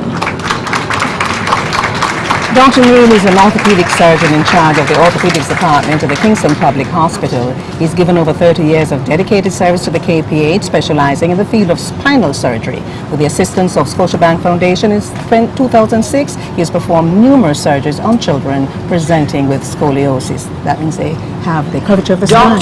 Mr. Glenworth Glenn Francis, for his invaluable contribution to the Jamaica Cooperative Credit Union League. Glenworth Francis has given about 33 years of his life in service to the Jamaica Cooperative Credit Union League and the National Association of Credit Unions. He joined the staff of the league in 1981 as research analyst and was promoted to assistant general manager in 1988. He then moved to the position of general manager in March 1990. Congratulations, Glenworth Francis. Mrs. Edith Elaine Fox Thompson, for invaluable service to the nursing profession and community service. Mrs. Fox Thompson began her career in nursing after graduating from the Kingston School of Nursing in 1948. She's held several positions during her career, from superintendent of the Hyacinth Lightman Visiting Nursing Service to president of the Nurses Association of Jamaica from 1961 to 63. She's a very active member of her church community, serving as organist, choir director, Sunday school superintendent, and music teacher. It's the music that has kept her going. Just look at her. Lieutenant Colonel Edgar William Fuller, for outstanding service to the Jamaica Combined Cadet Force and Civil Society. Wow, look at this gentleman. Since 1950, Lieutenant Colonel Edgar Fuller has served the Jamaica Combined Cadet Force, formerly the Army and Air Cadet Force. He was a commanding officer of the 6th Battalion of the Jamaica Combined Cadet Force in 1994. And after 10 years in that post, he remains on the supernumerary list of the JCCF. And still stands ready for action, Faye. Indeed. You see, that's kind of training you get when you join the uniformed services. Mr. Donovan Omar Germain, for significant contribution to the reggae music industry. You can't say popular music and reggae music and not say Donovan Germain. He's been a significant contributor to this industry from as early as 1970. As a producer, he's had hits on the reggae chart with the likes of Cultural Roots, Mr. Bossman, and broke through to the US singles charts in the early and mid-1980s with Sugar Minor's Good Thing Going and Audrey Hall's One Dance Won't Do. He's a 2-time Grammy nominee. Mrs. Patricia Ann Gordon Gooden for outstanding contribution to music and elocution in Jamaica. You wouldn't know her as Patricia, you know her as Pat Gooden.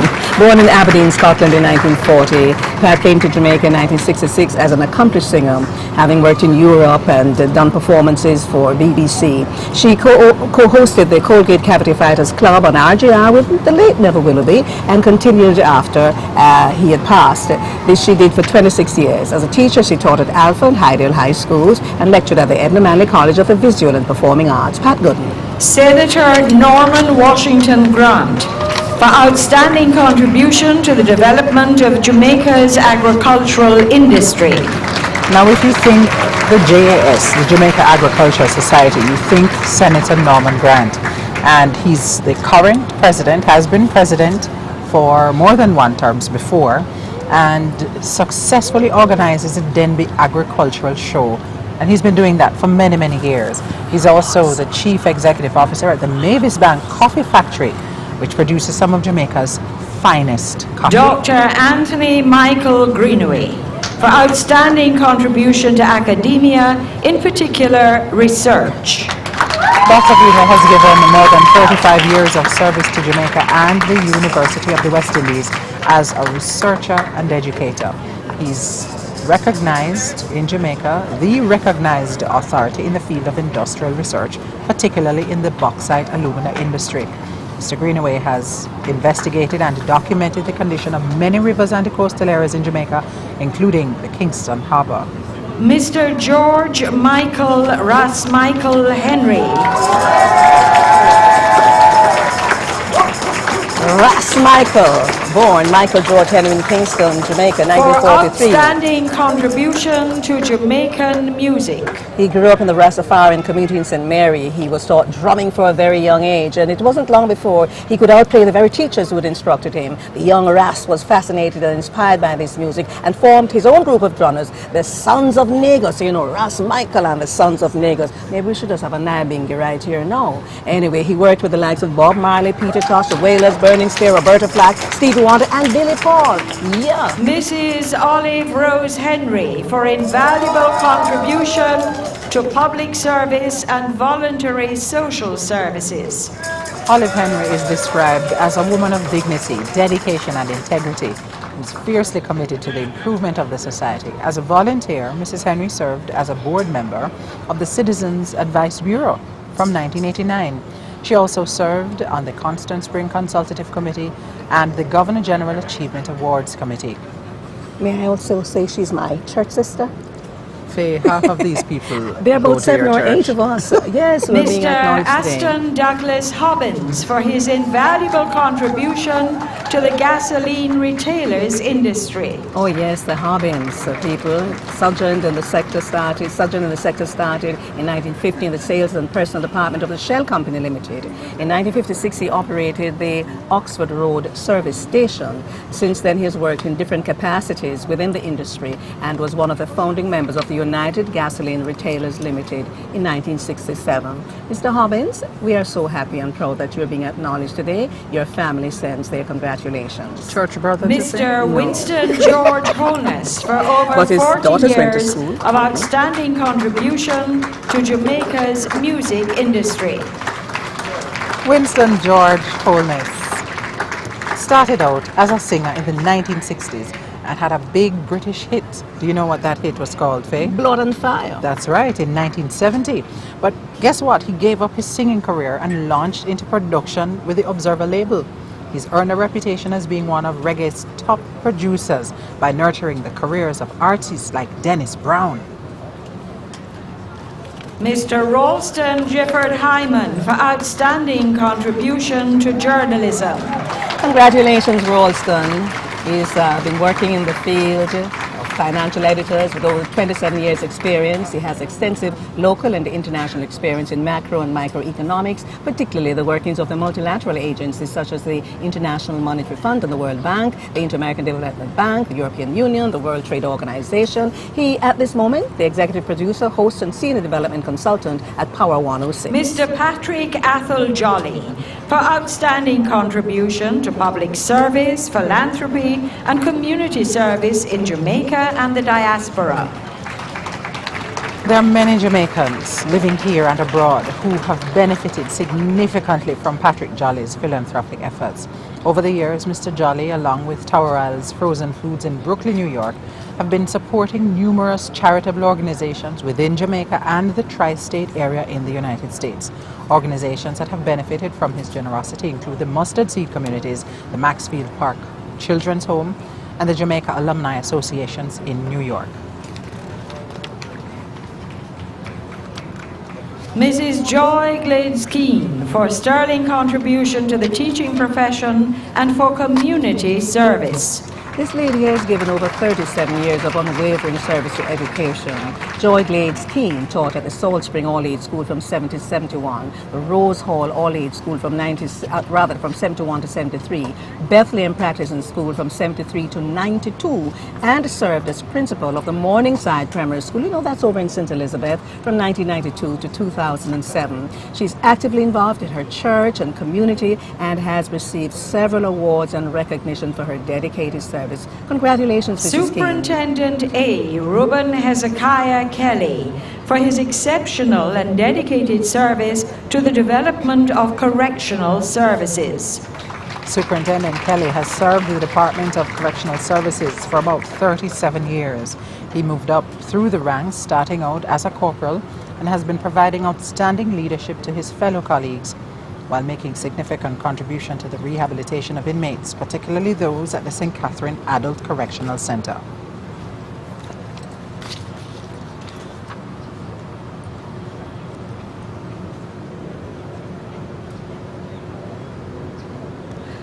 Mrs. Isabel Matilda Magnus for distinguished service to the health sector, in particular the National Blood Bank. Now listen to this.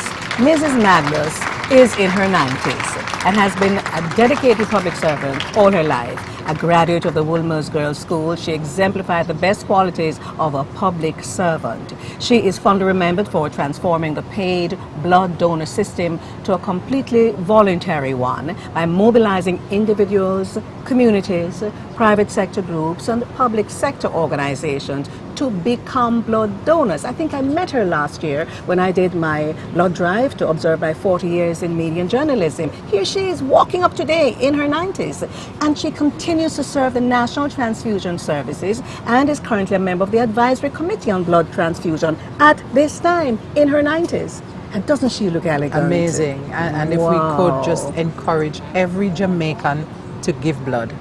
Indeed, because the life you save could be your own. Give you a pint today. Mr. Alfonso Harold Marshall for dedicated service to construction and works industry. Mr. Marshall is unable to be present.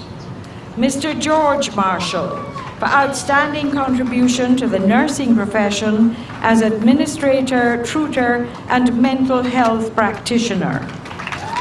Now, this is an outstanding gentleman. In 1964, he enrolled in the University Hospital School of Nursing, where he made history as the first male to graduate from that school in general nursing. Again, in 1985, Nurse Marshall made nursing history when he was admitted to the Cornwall School of Midwifery and graduated as Jamaica's first male midwife in 1986. Astounding. Many people do not know that there are men who are wonderful nurses. Mr. John Anthony Marzuka for outstanding contribution to the transport sector and in particular the freight haulage industry. Mr. Marzuka has been an active member of Port Trailer Haulage Association Limited, which was established in 1991. He served the association in various capacities, including being its president from 1991 to 1993. He's civic-minded, making significant contributions to organizations such as the Wortley Home, Food for the Poor, Missionaries of the Poor, and the Salvation Army.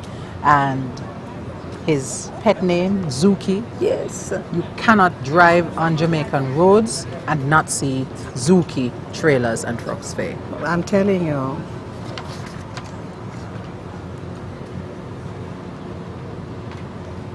Congratulations to this man. and the contribution to the Jamaican society. That's Mr. Mazuka, John Anthony Mazuka. Lieutenant Commander John Andrew McFarlane for outstanding public service and volunteerism. Senior Director of Airport Operations at the Norman Manley International Airport, Commander John McFarlane started his public service in 1974 as a communications officer for the JDF. He moved up through the ranks and served as Commander Officer of the JDF Air Wing 82 to 85. His contribution to nation building continued at the Office of Disaster Preparedness and Emergency Management, the Port Authority of Jamaica, Transport Authority, Port Security Corps, and the Electoral Office of Jamaica. He's also a tenor soloist, pianist, and guitarist. Patrick Carmen Claire Morgan for outstanding and committed service to the medical profession. And I know people in Clarendon will remember Dr. Morgan's father. He was a public health inspector and his mother a teacher at Glenmuir. He's an obstetrician and gynecologist for over 30 years. He's worked in several medical institutions, including the University Hospital, Cornwall Regional Hospital, Victoria Jubilee Hospital. In July 1985, he was promoted to the position of medical resident and became senior medical resident in July 1989. Mr. Dennis Owen Morgan for outstanding service to commerce, tourism, and community development. Dennis Morgan is a businessman, developer, family-oriented and God-fearing individual, contributing 45 years of sterling contribution to the tourism industry and human development.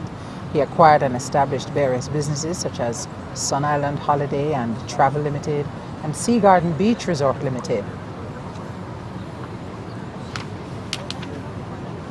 Mr. Arthur Easter Nelson for his outstanding contribution to the field of politics and engineering. A former Member of Parliament for St. James West Central, 1993 to 2002, Arthur Nelson's professional life started as a teacher like so many others. It was his stint as a draftsman at the Public Works Department, now the National Works Agency, and mastery of the job that won him a scholarship to study civil engineering at the University of London. He's had an illustrious career in civil engineering, working on projects such as the Sandy Gully drainage system. I always wanted to know who did that, and the Montego Bay sewage treatment plant. Mr. Mortimer Artemus Phillips for his invaluable contribution to the petroleum industry. Mortimer Phillips has been associated with the petroleum industry since 1963. He owns and operates the Shell gas station at 3.5 Caledonia Road in Mandeville for 52 years. Mr. Phillips has developed properties in and around the Mandeville area, and through the establishment of these successful business ventures, he has become a well-respected and recognized businessman in Manchester and environs. He's also a founding member of the Lay Magistrates Association in Mandeville, serving as a Justice of the Peace for that parish. Congratulations, Mortimer Phillips.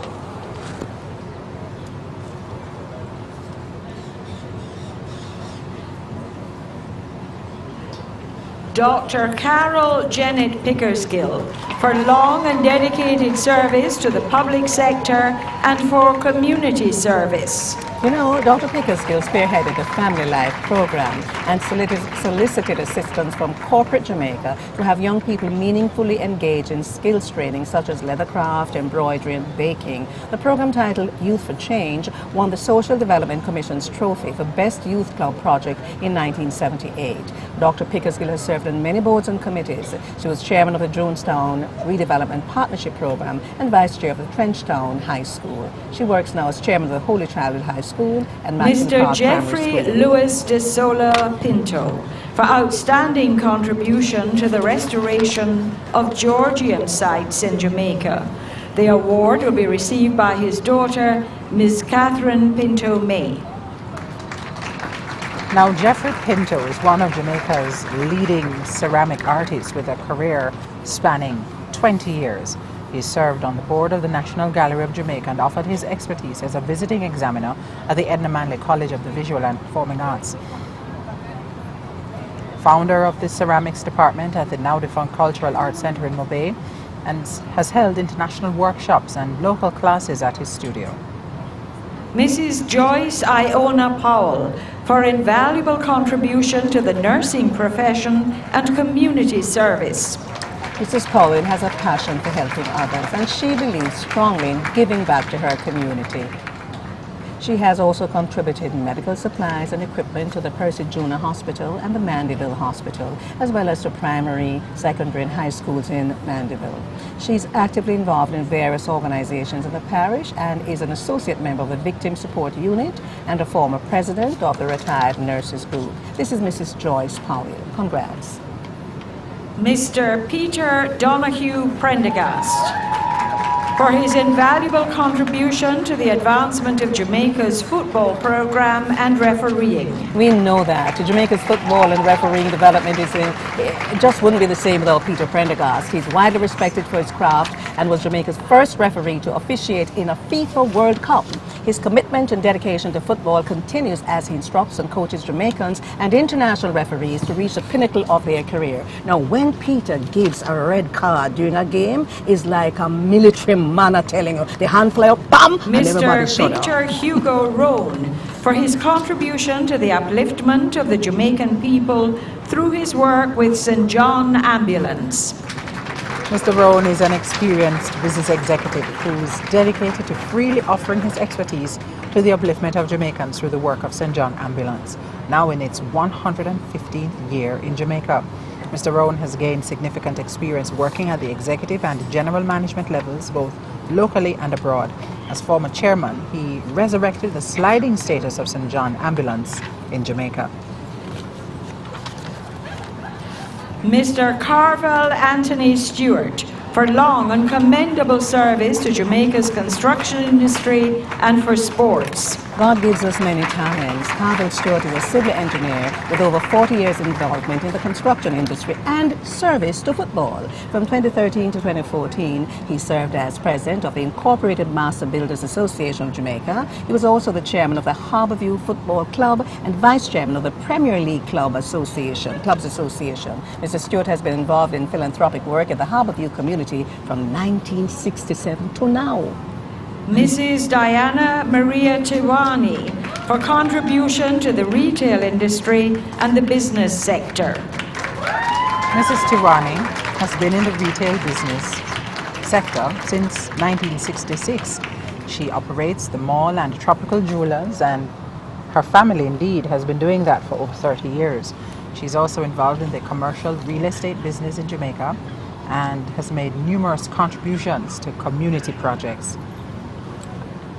I have known the Tiwanis for a number of years, 30-odd, from when they started their business, Tropical Mrs. Jewelry Elizabeth Store. Anne-Marie Thompson, for rendering outstanding service in the field of banking. Here's a successful career banker, Mrs. Thompson, with over 40 years' experience. She started out as a counter clerk before moving up the ladder to teller, supervisor, and getting to that point as manager for over 24 years. She's now retired from banking. Mrs. Thompson is the director of the Social Secretariat at the Office of the Prime Minister. She's also Justice of the Peace, vice chairman of the Sports Development Foundation, the SDF, and is a director of the Urban Development Corporation, the UDC, and the National Investment Fund, the NIF. National Insurance Fund. Mr. Derek Vermont, for outstanding service to the agriculture sector, particularly in the field of livestock production, the Jamaica 4-H Club, and national youth development. You know, Mr. Vermont has done excellent work in livestock production. Somebody that said, "Go, Daddy!" He started the artificial insemination of pigs in 1959 at the Bodles Research Station, where he worked as an artificial insemination officer. As a regional livestock officer for the southern region, including Kingston, St. Andrews, St. Thomas, and St. Catherine, he was instrumental in starting a revolving goat scheme, a revolving medicine scheme, and had the first goat show in Jamaica at Mount Pleasant in Portland. Thank you, Mr. Vermont. Dr. Keith Lloyd Wedderburn, for outstanding service in the field of medicine and community service. Now, Dr. Wedderburn has given unwavering service to the Cornwall Regional Hospital, where he worked for over 28 years. He was born in Hanover and continues to serve Jamaica at his private practice at the Montego Bay Hospital and Urology Center in Montego Bay in St. James. Apart from performing his duties as a Justice of the Peace, he also works at various outreach clinics and lectures at Mr. health-related Ronald events. Wesley White, for his sterling contribution to public health and community service. Ronald White's contribution to public service began more than 50 years ago when he joined the St. Thomas Health Department as a pre-trained public health inspector in 1963. He also worked as the Chief Public Health Inspector and Regional Public Health Inspector at the South Regional Health Authority before proceeding on retirement leave in 2001. He's an active member of several sports clubs in St. Thomas, but finds time to serve on various committees in the parish. Mrs. Noveline Hilaire Williams Mills.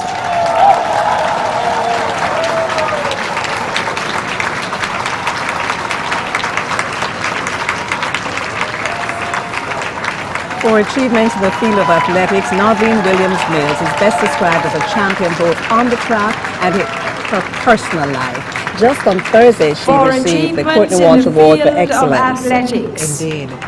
And many people may know that she is a cancer survivor and had a mastectomy in January 2013. But despite those challenges, those life challenges, she went on this year to anchor that relay team, yes, and brought it home for us. I'm telling you, it was something to watch. Indeed. Mr. Lyndall Norman Gordon Wright, for his invaluable contribution to the development of the construction industry and sports, in particular cricket in Jamaica. Now, did you know that Lyndall Wright is a former president of the Jamaica Cricket Association who's made invaluable contributions to cricket both as a player and administrator for over 40 years. He played youth and national cricket for Jamaica and has managed the West Indies A team. He was also a former director of the West Indies Cricket Board and a former director of the Boys Town Foundation.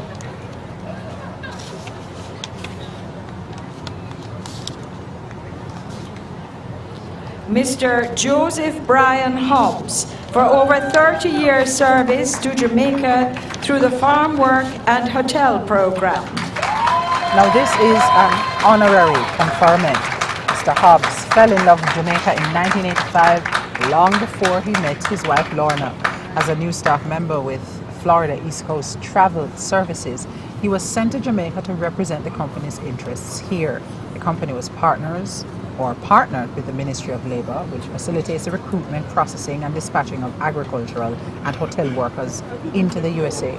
His passion for Jamaica and Jamaicans Mr. John Smith, for providing invaluable opportunities through the Seasonal Agricultural Workers Program since 1966 as the first farmer to employ Jamaicans. The award will be received by his daughter, Jennifer Smith. Mr. Smith and his father, Harold, joined the Seasonal Agricultural Workers Program as employers in 1966. They recruited Jamaicans to work on the family's fruit farm in Niagara, Ontario, Canada. Annually, Mr. John Wesley Smith provides employment to 70 Jamaican farm workers. Next year marks 50 years since Mr. Smith's farm has been providing employment opportunity for Jamaicans. He's now retired and the farm is operated by Mr. Smith's daughters. I don't know, I'm getting goosebumps. You know, the world just hangs together, and I wish we would just live together in harmony, yes, because we are interdependent and we help each other as we go along life's journey. So this will conclude the persons who would have received the Order of Distinction Officer class. We are going to be having some music, and then after that we're going to the Badge of Honor for Gallantry, and then after that the Badge of Honor for Meritorious Service. We thank you for joining us, and we hope that we are keeping you informed as we carry you through the morning, coming from King's House here in Kingston, Jamaica. If you're watching on the website of the Jamaica Information Service, we welcome you. Welcome you to Television Jamaica. It's really a lovely morning. It is. But it's hot once you're in the sun. It is, indeed. Want to just remind you that this production is made possible by the production and technical personnel of the Jamaica Information Service in collaboration with our media partners. Television Jamaica, of course, we want to thank you so much for constantly working along with us.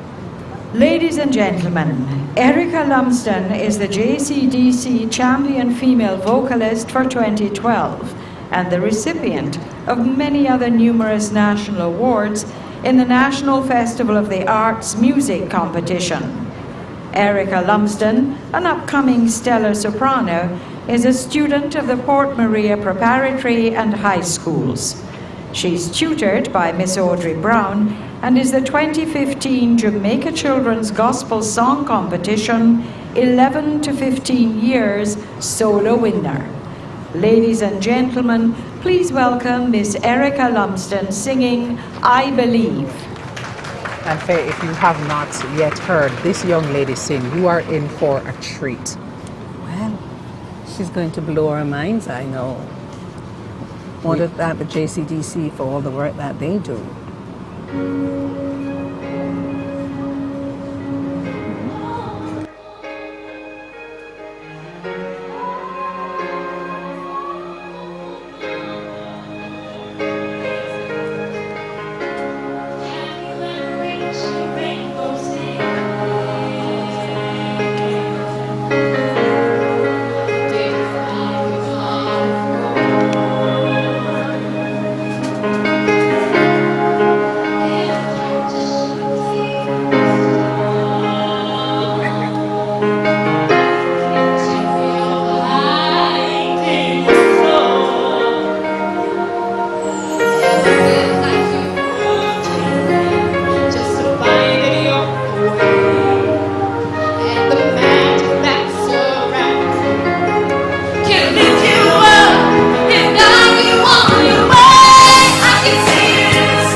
Wow, what a champion of a voice. Erica Lumsden, a student at the Port Maria Prep and High School. She is Ladies tutored and by Audrey gentlemen, Brown. Miss Erica Lumsden. You saw the Prime Minister enjoying that and the Governor General. She really is brilliant. She's a stellar soprano. She's 13 years old And can you imagine what she'll be sounding like at 18? I'm telling you, Faye, we were so impressed with her. We actually interviewed her for a feature on Jamaica Magazine a couple years ago, and even then we could see that awesome talent. And just let me say, the we is the Jamaica Information Service. Yes. See the medal table party now back in place. As we continue with the presentations of awards and honours, we'll be going His to the badge of honour for Excellency gallantry the Governor General, momentarily. acting in accordance with the provisions of the National Honours and Awards Act, has been pleased, on the advice of the Prime Minister, to award the Badge of Honour to the following persons with effect from the 6th day of August 2015.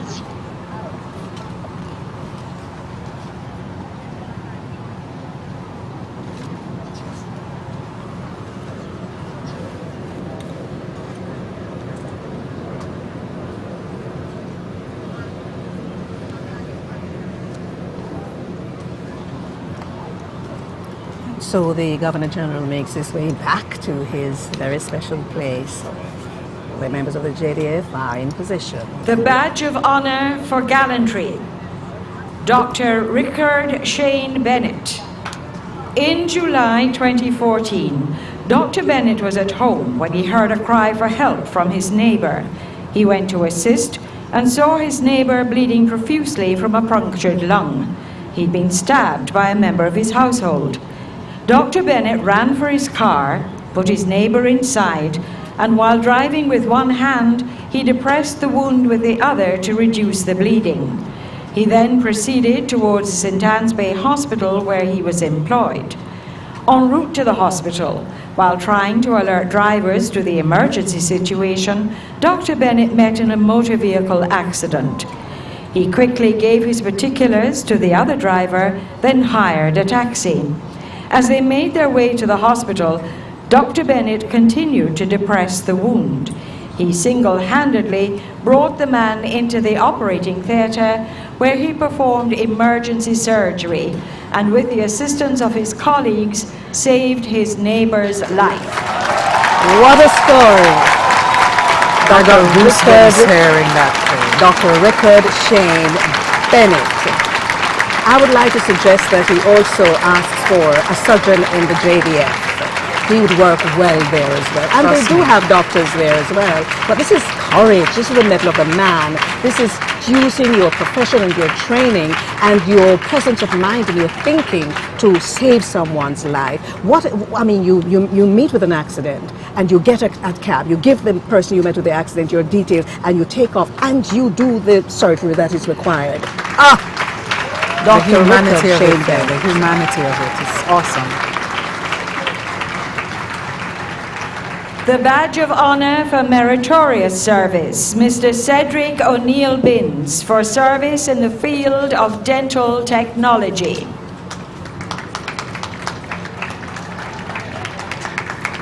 As past president of the Dental Technicians Association of Jamaica, Cedric Binns has supported the continuing education and registration of practicing dentists. He's also volunteered his service in setting up the diploma program.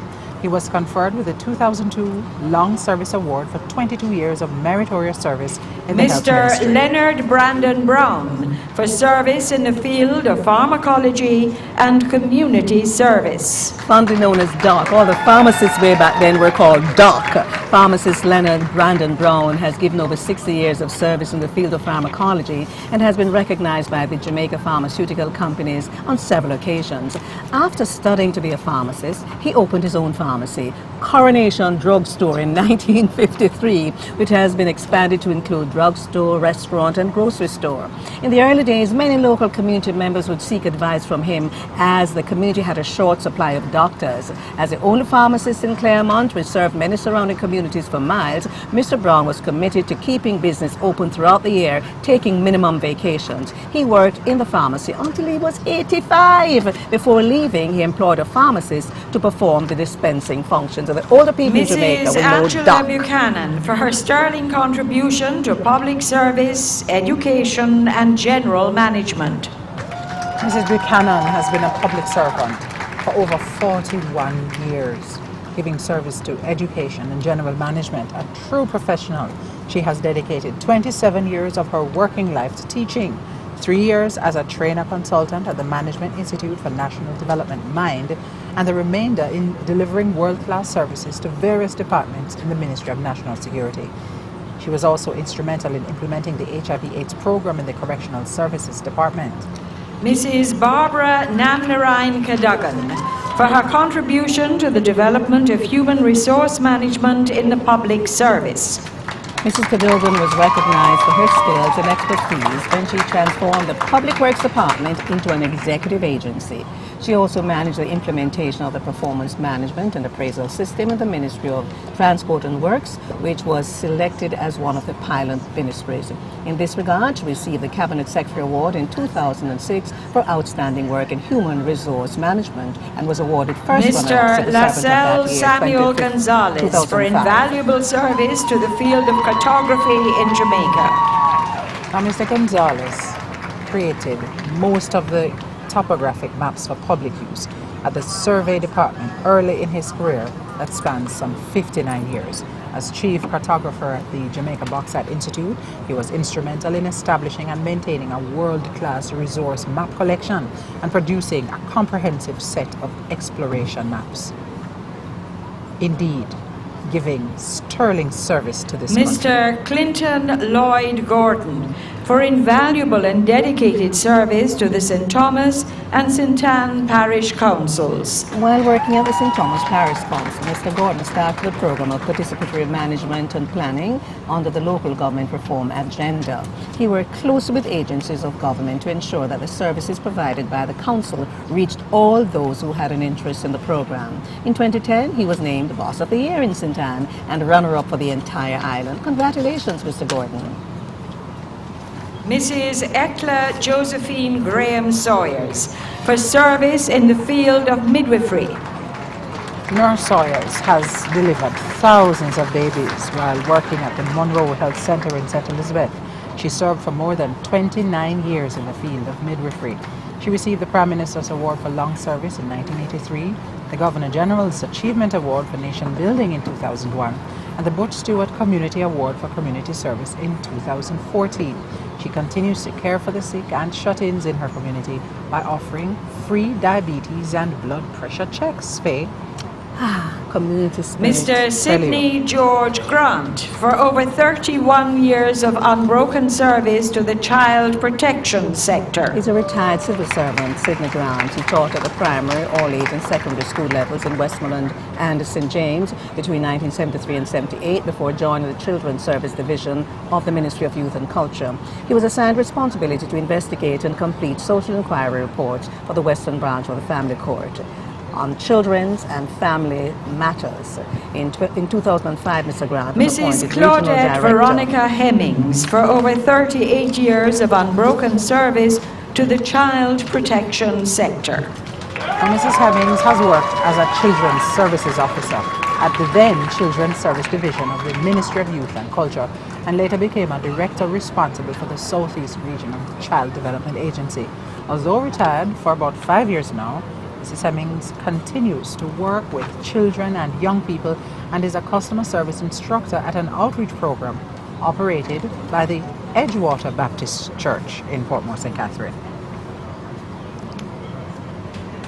Miss Dolores Beverly Henry, for dedicated service to the Jamaica 4-H clubs. And dedicated means 30 years of service to the St. Catherine 4-H Advisory and 35 years to the 4-H movement. Her active 4-H involvement started in 1979 as a leader at the Ginger Ridge All-Age School. She has served in the capacities of President of the St. Catherine Parish Leaders Association, First Secretary of the Jamaica 4-H Friends and Alumni Association, and is a member of the Island Advisory Council of the 4-H clubs for over 20 years. So from the Clarendon 4-H Club, congrats. Mr. Lionel Henry, for exemplary service to civil aviation in the field of air traffic control. Lionel Henry started out as a trainee in 1975 and was appointed a year later as air traffic controller at the then Palisades, now known as the Norman Manley International Airport. His duties involved plotting, tracking and separating aircraft traversing the Kingston Flight Information Region. Currently, he works Dr. at Yvonne the Kingston Air Patricia Traffic Controller Hu, Center. for over 35 years of unbroken service to the child protection sector. This is Dr. Hood. She was gazetted as a Child Protection Officer on October 16, 1972, and today she's being awarded for her sterling years of service to the sector. She has worked as Child Protection Officer in St. Elizabeth and Westmoreland and served as Supervisor of the Family Court in Kingston. She retired as a Deputy Director of Field Staff. Dr. Yvonne Hood. Mrs. Winsome Angela Hudson for meritorious service in the field of librarianship. Mrs. Hudson describes librarianship as the fascinating work of connecting people and information. She's worked in librarianship as a paraprofessional since she graduated high school in 1971, becoming a qualified librarian in 1978. Of her 44 years in the field, she served the Westmoreland Parish Library the longest. Ms. Eunice Haldroyd MacDonald for service in the field of nursing. Mrs. MacDonald has been a volunteer at the St. John Ambulance since 1978, and she continues to serve that institution with honor. She's described as a dedicated, reliable, and hardworking volunteer who is always willing to serve. Mrs. MacDonald is trained in home nursing and first aid care, skills she used while serving as a nurse at St. Catherine and Holy Childhood Prep Schools, as well as St. Joseph's Teachers College. In her Spanish Town community, Mrs. MacDonald's home would often operate as a mini clinic where you find children and adults. Ms. Rose Andrina McFarland for service to Jamaica and the Jamaican diaspora in Canada. Ms. McFarland is not able to be present.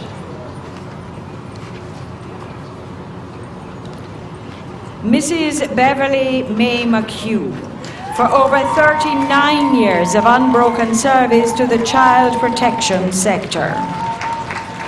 And as you heard her name being called and the applause going up, Ms. Hugh gave such a sweet little smile there. Introduced to the child protection sector in 1994, Mrs. McHugh was in the classroom for several years, and she managed 2 child care facilities, Musgrave and the Glenhope Places of Safety.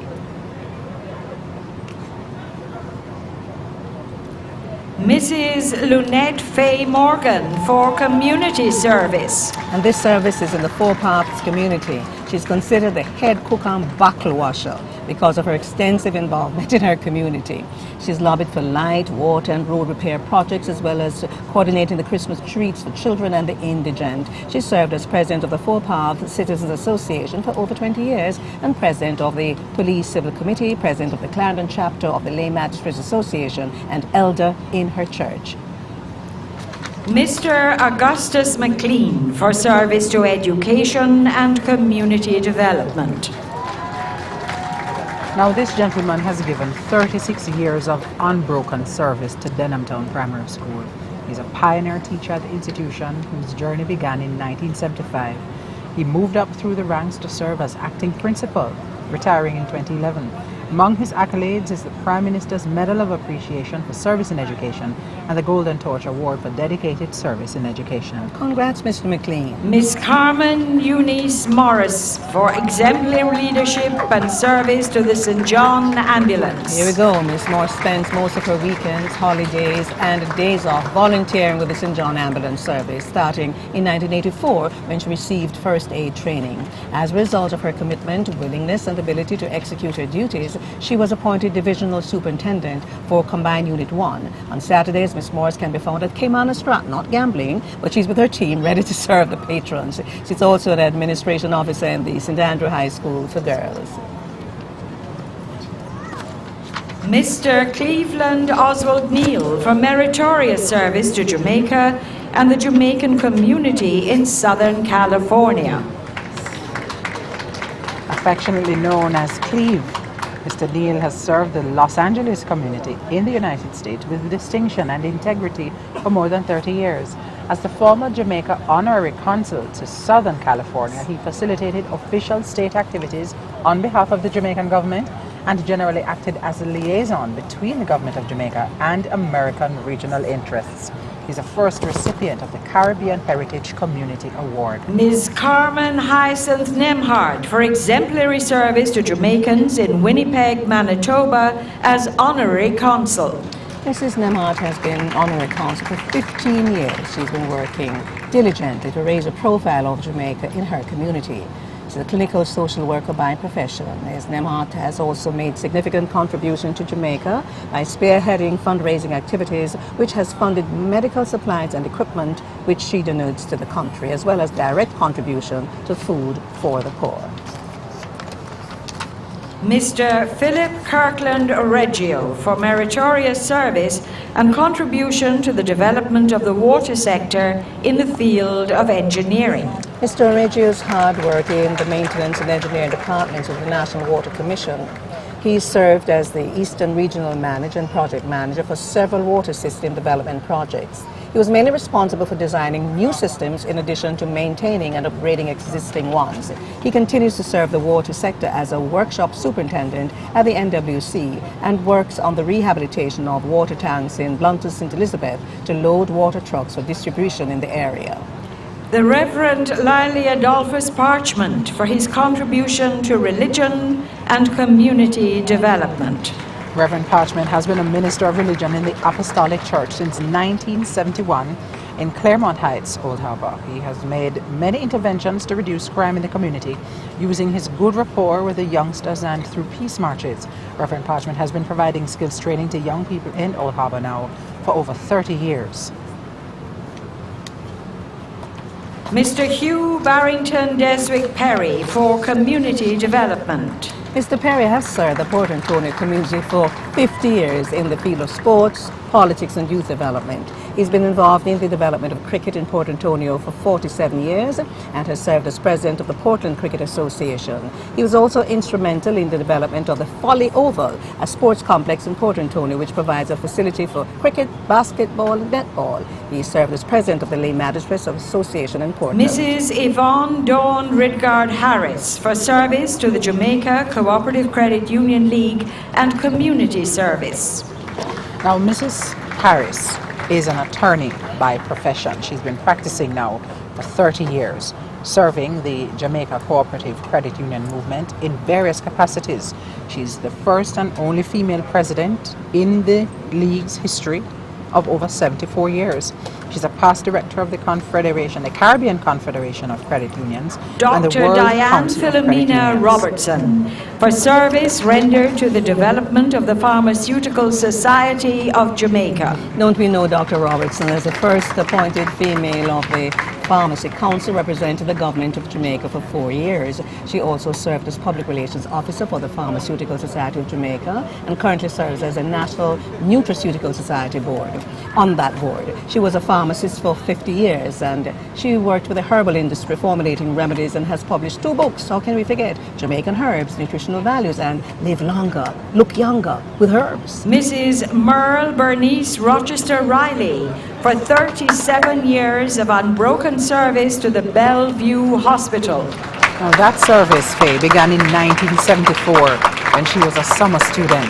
She was appointed staff nurse in 1978 and has served as charge nurse for the acute and subacute unit at the Bellevue Hospital. Mrs. Rochester Riley was instrumental in the development of a senior citizens club and has served as director of nursing from 1997 to 2005. The Reverend Lloyd Desmond Smith for community development. Reverend Smith is committed to ensuring that all homeless and mentally ill persons in Brownstown have food and access to medication. For over 20 years, he's been doing this with the support of his wife, the church, and the community. He also served as chairman of the Brownstown Basic School for 10 years, of the Gideon International Oterios Camp, and Windsor Girls Home, St. Anne's Bay. He's a justice of the peace. Congrats, Mr. Smith. Mr. Glendon Beresford Thomas for service to the Ministry of National Security in the field of finance. Glendon Thomas is now on pre-retirement leave, but he served as the payroll manager for the police department in the Ministry of National Security, a post he held since April 2002. During his tenure, he served 8 ministers of National Security, 7 permanent secretaries, and 13 commissioners of police.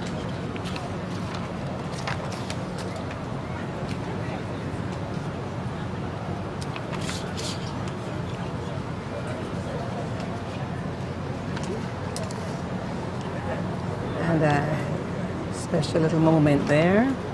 And Indeed. deserving. Ms. Estriana Thompson, for dedicated and selfless service to the mentally ill and homeless persons in Jamaica. Out of genuine love for the poor and a tradition passed on to her by her parents, Ms. Thompson has been grooming and feeding homeless and mentally ill persons in Port Maria for over 46 years. She operates a restaurant, Essie's Faith, which is well supported by persons in her community and surrounding communities as their contribution to her mission. Her work with the poor was recognized by the Poor Relief Department in St. Mary, which nominated her for this award. Congratulations, Ms. Thompson. Mr. Stanley Elijah Williams, for community development. Stanley Williams is a sports enthusiast who's been involved in community development for more than 40 years in the parish of St. Thomas. He's a member of the Kiwanis and 4-H club movements and says his current thrust is developing greater awareness of climate change to schools and communities in the parish.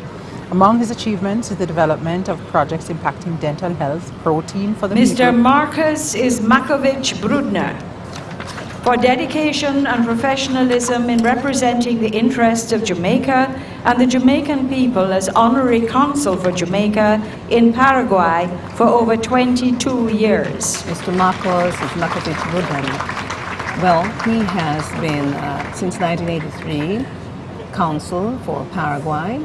He served uninterrupted as Jamaica's Honorary Consul. The Embassy of Jamaica in Brazil, which is the superintending mission for Paraguay, relies heavily on the support of Mr. Ismakovich and his resources in achieving Mr. diplomatic and Eduardo consular Enrique objectives. Sojo Duran, for dedication and professionalism in representing the interests of Jamaica and Jamaicans in Uruguay for over 17 years. Honorary acknowledgement in these two that you are hearing. Yes, Mr. Sojo Duran is an Argentinian by birth and a citizen of Uruguay. And he's been the Honorary Consul for Jamaica in Uruguay since 1998. He's married with 2 children and was president of the Uruguayan Consular Corps from 2013 to 2014. The Badge of Honor for long and faithful service. Mr. Leroy Anderson, for long and faithful service in child care and youth development. Now, Mr. Anderson has dedicated his life to the care and protection of children who are intellectually challenged. He spent 7 years at the 3Ds project in Spanish Town in St. Catherine as a teacher and coordinator working with children with special needs. He later started the Carberry Court Special School in 1981, which caters for children with physical Ms. and Sonia intellectual disabilities. Aileen Beverly Bailey, for contribution to the Taxpayer Audit and Assessment Department. Ms. Bailey has given more than 30 years of service to the public sector. She was appointed Justice of the Peace for Kingston in 2008, serving as chairman of the Glendale Citizens Association, and volunteered to the Public Works and Credit Union Department. She served as Director of Maintenance and Facilities, Tax Audit and Assessment Department, Stores Manager, Compliance Officer and Excise Inspector. This is Ms. Sonia Aileen Bailey. I love that hat. Oh, there's some lovely hats today. There really are. Yeah. Ms. Cynthia Marie Bambury, for her contribution to the Police Youth Club. Ms. Bambury has influenced many young people to become members of the JCF and leaders of the police youth clubs. She began her activism in 1978 at the Caymanas Police Youth Club before moving on to the Bridgeport Police Station when it opened. She was so involved in the early days that she used her own car, to help the police patrol the new community of Bridgeport. Her involvement has endeared her to the community's young people, earning her great respect and love. And no doubt they are all cheering her on this morning. Mrs. Gloria Cynthia Brissett, for community service. Now, Mrs. Brissett is 91 years old. She was a teacher for 32 years at the St. Anne's Secondary School and 70 years as a catechist in the Roman Catholic Church. Her contribution to nation building has earned her numerous awards, including the Governor General's Award for the Parish of Kingston. Her service to the church also earned her the highest honor in the Roman Catholic Church, that of Pro Ecclesia, from Pope Paul VI.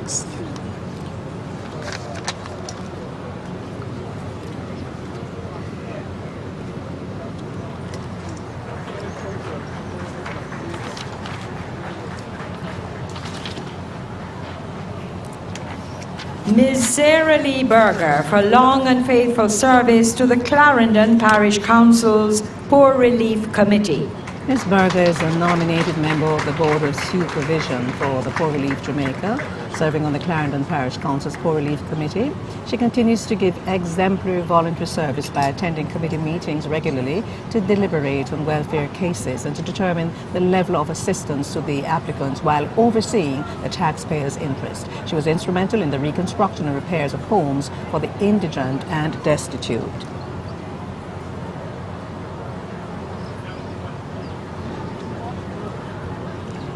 Mr. Phineas Augustus Campbell for his contribution to agriculture and community development. The award will be received by his nephew, Mr. Clement Pinnock.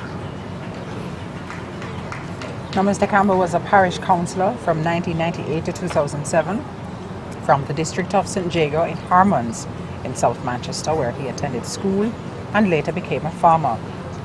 He was secretary, then president of the St. Jago branch of the Jamaica Agricultural Society, later became a full-time officer of the JAS, becoming parish president in 1996. Mrs. Annette Charlie Sale for service to the Girl Guides Association of Jamaica.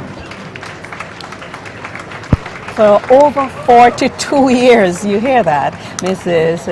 Charlie Sale, affectionately known as the Brown Owl, has traveled throughout the hills and valleys of Jamaica to educate and uplift young girls and teenagers as a member of the Girl Guide Association of Jamaica. She has unselfishly endeavored to empower young ladies to value themselves and operate as agents of change for this nation. Don't we remember that name? Mr. Donald Clark for service to agriculture and community service.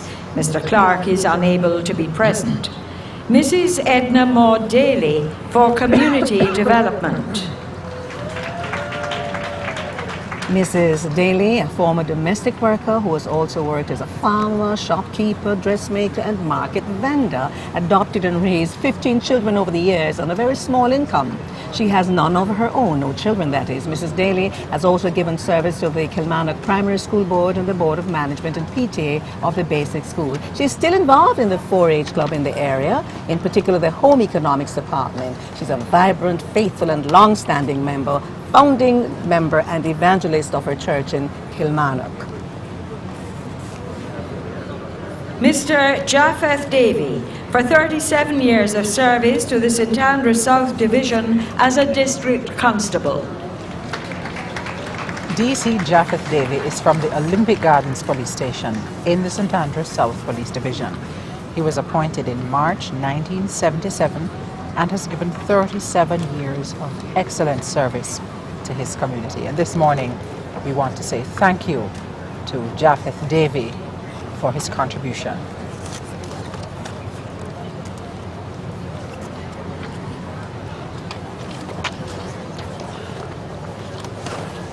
Mrs. Joan Anita Davis Williams for service to education.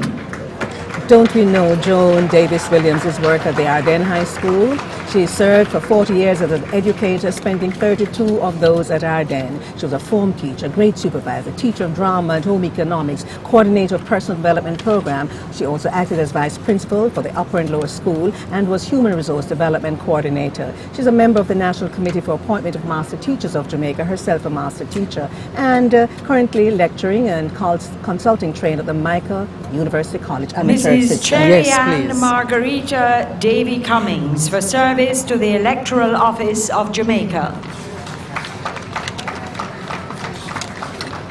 Ms. Cummings has served the Electoral Office of Jamaica for 42 years in various capacities, from temporary IBM key punch operator to regional manager, where she had the responsibility for 6 constituencies across Kingston and St. Andrew.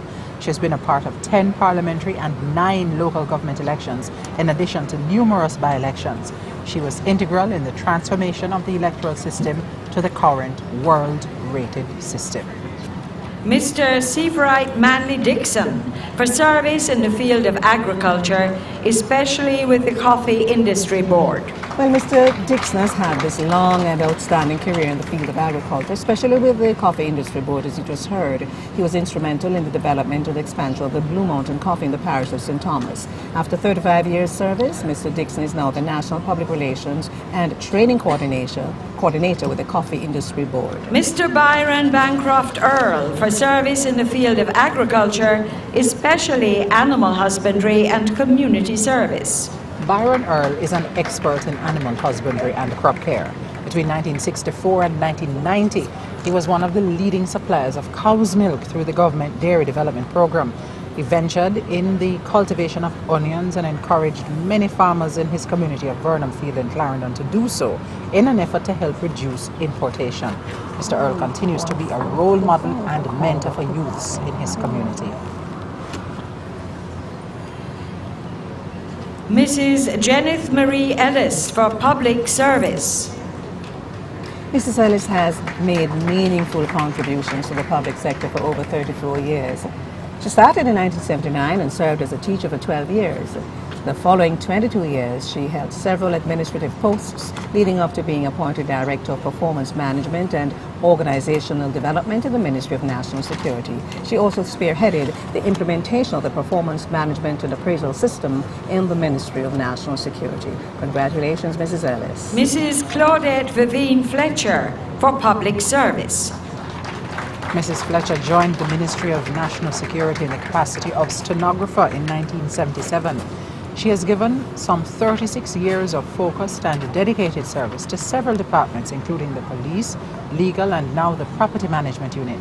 Ms. Fletcher is seen as an enthusiastic, energetic, and professional team player who embraces change readily. Mr. Jonathan Emmanuel Francis for 34 years of service to the Kingston Eastern Division as a district constable. District Constable Jonathan Francis is from Vineyard Town Police Station in the Kingston Eastern Division. He was appointed a District Constable December 30, 1980. For 34 years, he has given excellent service to the Kingston Eastern Division and has never had any charges or adverse complaints laid against him. Man ethical. That's right. Mrs. Veronica Eloise Gordon for over 45 years of service to the education sector. Now, Mrs. Gordon has served at the Maxfield Park Primary School for 31 of those 45 years, going through the ranks as a teacher, senior teacher, and vice principal. She was a leader in the establishment and management of guidance and counseling programs to academically challenged students and socially at-risk students in 5 primary schools. And undoubtedly, in those 45 years, she would have impacted thousands of lives, Faye. And so this morning, she's being recognized for that influence, that impact, that service. And we say congratulations to Veronica Gordon. Indeed. We understand that some people may be having a difficulty with the audio. Well, there are 2 audio systems, both the audio from the GIS, but also the public address system. Mr. Albertson P. Grant for long and faithful service to the sport of cricket. The award will be received by a family member at a later date. Mrs. Nuchette June Grant for service to the Electoral Office of Jamaica. Now, Mrs. Grant has served the government of Jamaica for 43 years. 29 of those were devoted to the Electoral Office of Jamaica, where she worked as an administrative secretary. She's worked alongside 3 directors of election, participated in 7 parliamentary and local government elections, and many by-elections. Her commitment to the EOJ contributed to the transformation of the electoral system to the world-class one we have today. Outside of work, she loves cricket and athletics. Mr. Philip O'Connor Hall for 43 years of service to education. Mr. Hall has served the education sector in an exemplary fashion. He worked in the parishes of Hanover, St. James and Westmoreland as a teacher, Dean of Discipline, Principal of the Green Island Primary, Whitehall Basic and Prep School, Green Island Secondary School and Rossees High. He retired as Education Officer in the Ministry of Education, Region 4, Montego Bay. Outside of teaching, he coordinated the construction of a community centre at Orange Bay Estate in Hanover. Mrs. Althea Joan Hamilton for service to education. Now, Mrs. Hamilton has devoted more than 3 decades of her life to education and community building. She entered the teaching profession in December 1970 when she joined the staff of Port Maria Infant School. She also taught at Clonmel All-Age School and Highgate Continuation School. She's active in the parish as a Justice of the Peace and has won regional and national awards in 4-H Club, school environment programs, sports, academics, and the performing arts. Mr. Lincoln Keith Davis James, for outstanding service in education and community service. During his tenure as a teacher, Mr. James touched the lives of students at Malden High, Johns Hall, All-Age, Howard Cook Primary and Irwin Hill All-Age Schools. He's celebrated as an all-rounder in school and community development, serves as a Justice of the Peace, Director of the Jamaica Teachers Association Credit Union. Mrs. Beryl Viola Johnson, for her service to the Westmoreland Association for Street People. Mrs. Johnson is a founding member of the Westmoreland Association for Street People, WASP, and has also been integral to its operations since 2002. Mrs. Johnson also sits on the Poor Relief Committee committee in the parish of Westmoreland, where she's been serving that parish in various capacities for the past 15 years. She just has a passion to help people out of poverty, and so she's adopted a family with 4 children who are now pursuing tertiary level education and managing successful small businesses. Mrs. Idris Iona Jones Moore, for long and productive service in the agricultural sector. Now, since 1989, Mrs. Jones Moore has represented the Hectors River branch of the Jamaica Agricultural Society. Mrs. Moore was involved with the cocoa and planting project under the European Union. She also led and managed the Nubian Goat Project and contributed to the tree planting project with the National Environment and Planning Agency, NEPA. She loves to encourage the young people to get into agriculture, Faye, and that is so important Indeed. to our national development. Indeed. Thank you so much, Stacey. Ms. Yvonne Ashton Lloyd, for over 32 years of service to the Electoral Office of Jamaica. Ms. Lloyd served the government of Jamaica for 44 years, 32 and a half of which were at the Electoral Office of Jamaica.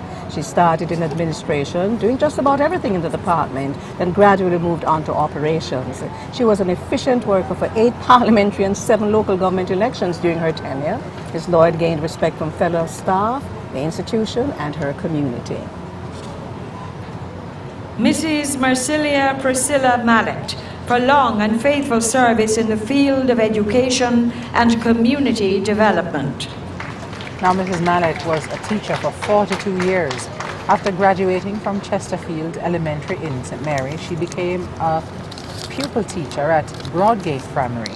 She later became principal of Castleton All-Age in St. Mary from 1963 to 89, and then she retired. She's one of the oldest members of the Castleton United Church and an active member of the Senior Citizens Group.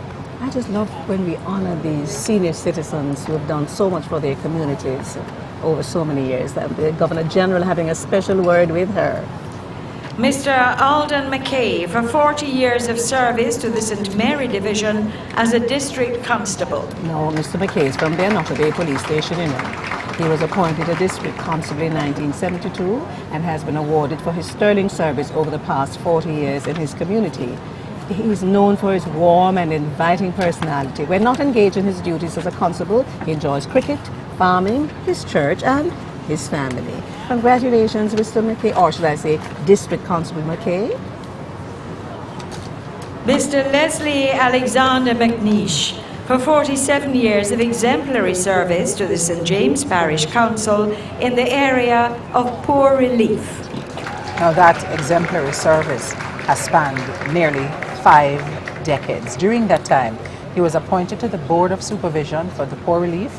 He began serving as the board's representative on the St. James Parish Council Poor Relief Committee. He has been a Justice of the Peace since October 1998 and attends the United Church of Jamaica and the Cayman Islands, where he is a lay pastor and offers counseling to clients in need of direct intervention. Leslie McNeish.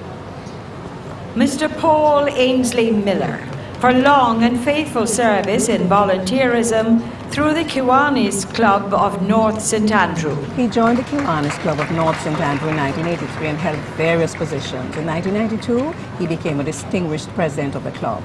Currently, he's the district administrator for Caribbean District Circle K International and a Kiwanis advisor to St. Andrew High School for Girls for over 30 years. He mentors, guides, supports, and sees to the welfare of the children, assisting with school fees, bus fares, and exam fees on so many occasions. He's a recipient of several awards from the St. Andrew High School Key Club.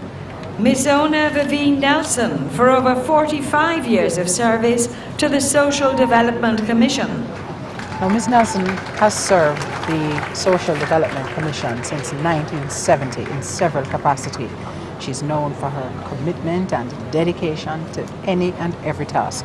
She started as a typist in 1972, and over the years she moved up the ladder to Senior Administrative Assistant in the Human Resource Department.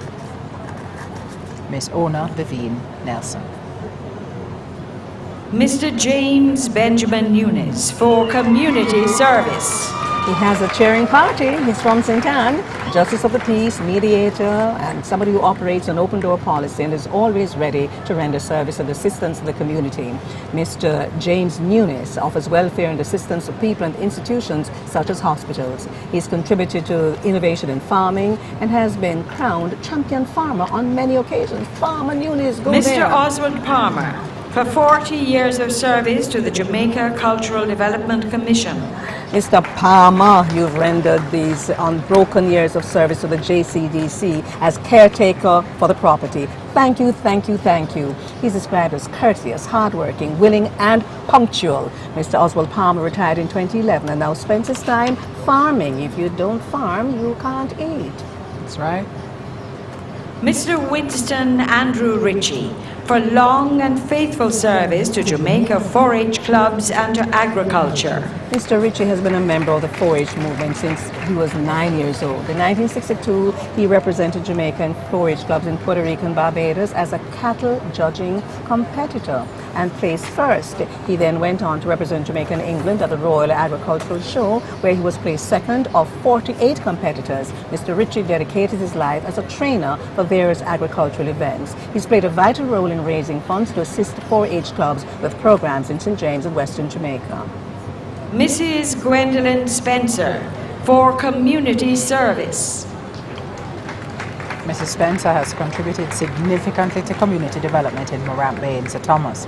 She's chairperson for the Program of Advancement through Health and Education, PATH, member of the Library Committee, assistant treasurer, East Prospect Benevolent Center, Society, president of the Coke Methodist Club, treasurer for the Saunders Basic School, executive member of the St. Thomas Environmental Protection Association, and so many other things, in addition to being a Justice of the Peace. Mr. Alton Telfer for his charitable contributions through the Canadian Friends of St. Thomas Health Care Organization.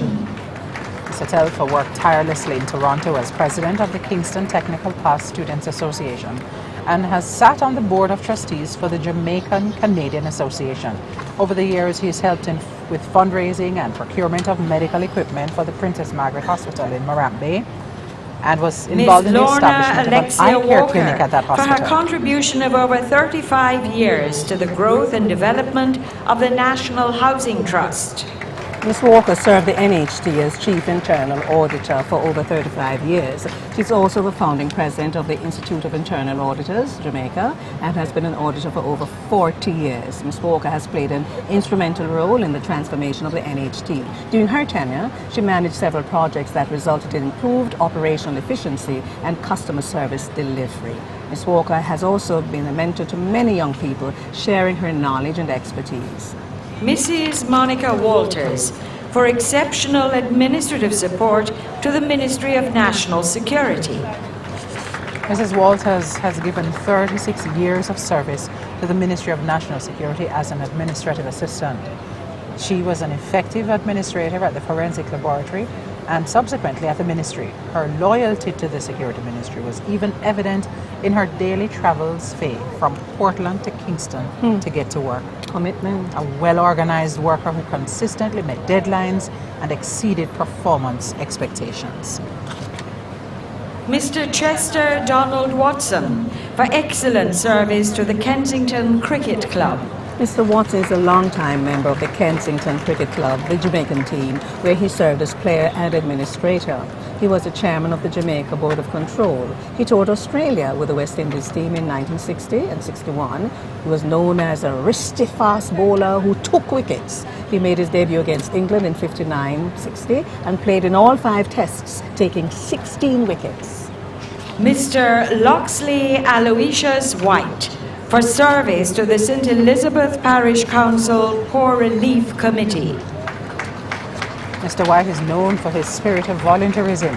He served on the St. Elizabeth Parish Council Poor Relief Committee and as the vice chair of the Men's Fellowship at the Black River Independent Baptist Church.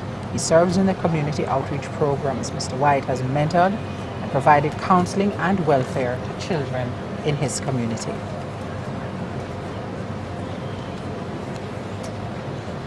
And now we are going to be preparing for some more entertainment, this time from a young upcoming artist called Dee Burns. A young man used to be with the Glenmuir Choir, and we are going to be hearing from him.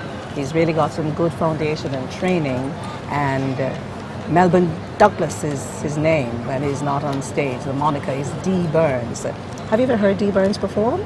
I cannot say that I have, Faye. Well, I've heard him both when he was a member of the Glenmuir High School Choir, and as a matter of fact, the Glenmuir High School Choir, they provided entertainment for the swearing in of Prime Minister Portia Simpson Miller, and he was part of that choir then. But he's gone on, he's at the University of the West Indies and has gone on to do some really great work.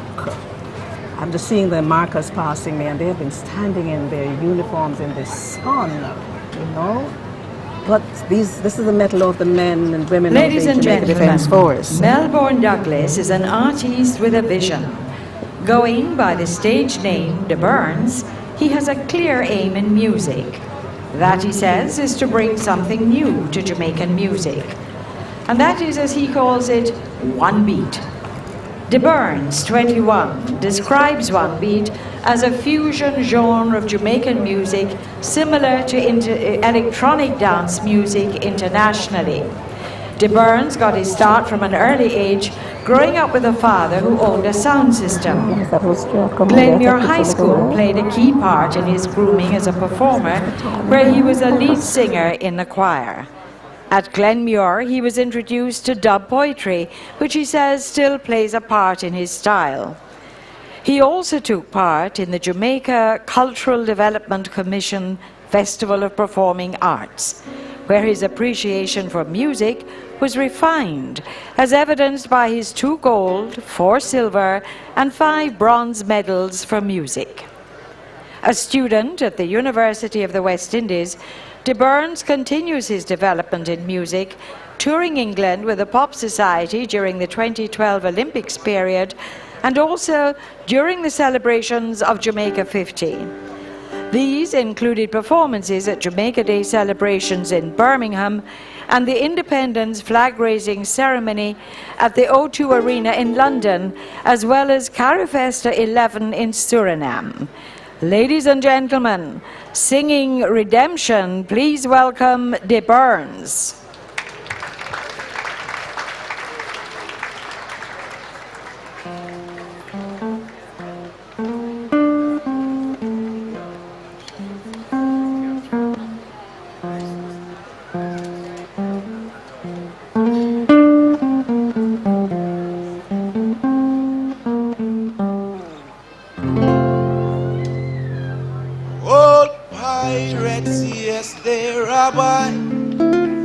Sold I to the merchant ships. Minutes after they took I from the bottomless pit, but my hand was made strong by the hand of the Almighty. We forward in this generation triumphantly. Won't you help me sing? this song of freedom, 'cause all I ever had, redemption song, redemption song. Emancipate yourselves from mental slavery. None but ourselves can free our minds. Have no fear for atomic energy, 'cause none of them can stop the tide. And how long shall they kill our prophets while we stand aside and look? Some say it's just a part of it. We've got to fulfill the book. Won't you help me sing aloud this song of freedom? 'Cause all I ever had is redemption song, redemption song. I said redemption song, redemption song. 'Cause there's a natural mystic that's blowing through the air, and if you listen carefully, now you will hear that I'm a buffalo soldier, spreading messages of one love all over. Yeah, I said that I'm a buffalo soldier, spreading messages of one love all over. Emancipate yourselves from mental slavery. None but ourselves can free our minds. Have no fear for atomic energy, 'cause none of them can stop the time. And how long shall they kill our prophets while we stand aside and look? Yeah, some say it's just a part of it. We've got to fulfill the book. So won't you help me sing this song of freedom? 'Cause all I ever had, I said redemption song, I said redemption song, I said redemption song, I said redemption song.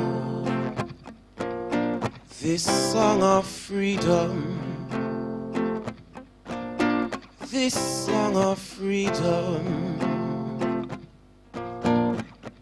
'Cause I'm a buffalo soldier, spreading messages of one love all over.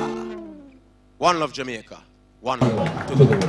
That's Dee Burns, otherwise known as Melbourne Douglas. That's what his parents christened him as. And as I told you earlier on, Ladies and gentlemen, Dee Burns. he's coming out of the Glenmuir Choir and out of Clarendon, and he's doing some wonderful things and continues to do so.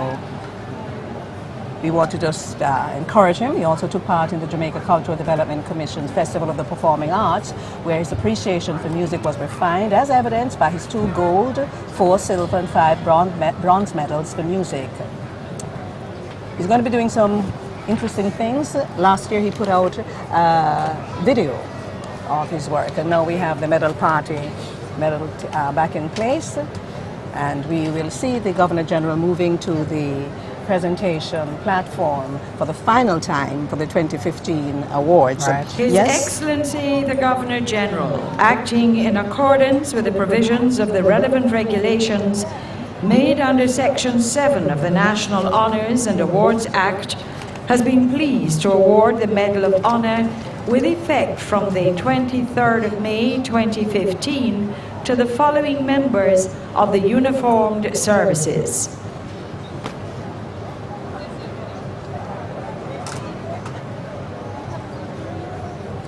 The Governor General, accompanied by the Chief of Defense Staff, Major General Anthony Anderson, the Commissioner of Police, Dr. Carl Williams, and the Governor General's ADC now make The Medal of Honor for Gallantry, the Jamaica Defense Force, Staff Sergeant Orion Orlando Archett. The coffee processing plant at Mavis Bank, the nucleus of Jamaica's coffee industry, and neighbouring communities were placed at risk of destruction by ravaging bushfires during the weekend of the 8th of May 2015. On Saturday, 9th of May 2015, at approximately 1 p.m., whilst in the vicinity of Craig Hill, Staff Sergeant Archett noticed a large fire advancing towards several houses in Lower Craig Hill. He quickly made his way to the area to lend assistance. On arrival, he noticed that 3 of the 8 houses were already surrounded by the flames, and that residents, 3 adults and 2 children, who were unaware of the danger, were trapped with no seeming route of escape. Staff Sergeant Archett, without any consideration for his own safety, immediately marshaled some bystanders and sought to navigate the steep and treacherous terrain amidst the flames to rescue the trapped residents. This he was able to do and led them to safety below before their houses were destroyed by the flames. Staff Sergeant Archett then turned his attention to saving the remaining houses in the area. He proceeded to mobilize the residents to cut fire breaks and then initiated controlled burns in these fire breaks to prevent the fire from advancing on the remaining homes. Staff Sergeant Archett demonstrated great courage, sacrifice, and leadership in the face of adverse conditions and at the risk of personal loss and injury, which resulted in several lives and many properties being saved. For this courageous act, the Medal of Honor and Gallantry is being bestowed. Staff Sergeant Orion Orlando Archett. Again, we see the training of the men and women of the Jamaica Defense Force coming to the fore. At this moment, it must be a very proud one for him, but while he did what he did, it was just a training that took over. Yes, right. Indeed. And I'd like to congratulate Staff Sergeant Archett for his exemplary work.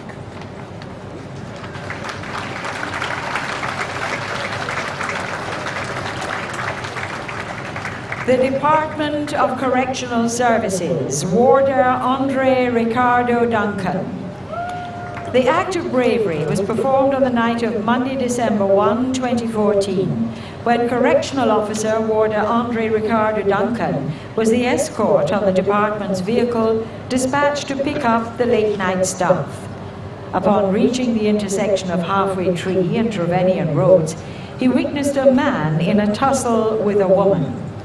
Correctional Officer Duncan instructed the driver to pursue the robbery suspect, who was eventually accosted on Ivy Green Crescent, where he was searched.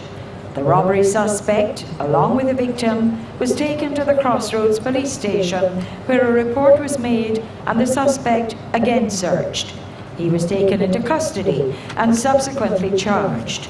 Information received is that he pleaded guilty in court and he was given a 3-month custodial sentence. For this act of bravery, which demonstrates a high level of maturity and responsible behavior, coupled with a keen sense of alertness on the part of Warder Duncan, this award is bestowed. Warder Omar, or rather Andre Duncan, we want to say congratulations. You heard the story as shared by orator Erica Allen. And again, courage and presence of mind and training kicks in. I know you'd know that I'm very pro the uniform services. Yes, you are, and so are we, Faye. And it really just goes to show that even beyond the training, the humanity of it all just kicks in. Warder Omar Anthony Robinson's act of bravery was demonstrated on Tuesday, the 29th of October 2013 at approximately 12:30 p.m. when a fire erupted in a dormitory at the Metcalfe Street Secure Juvenile Centre, trapping 5 wards. Warder Robinson ran to assist in rescuing the wards.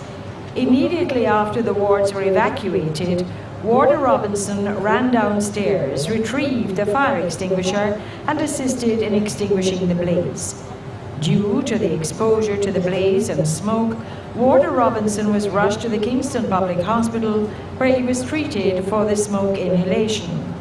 Warder Robertson is being recognized for his unselfish act of bravery and keen sense of alertness, which resulted in the saving of 5 lives at the Juvenile Centre.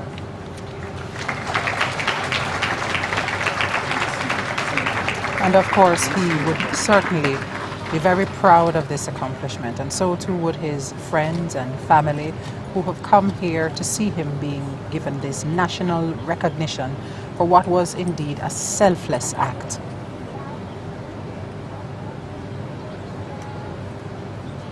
And we congratulate Warder Omar Anthony Robinson.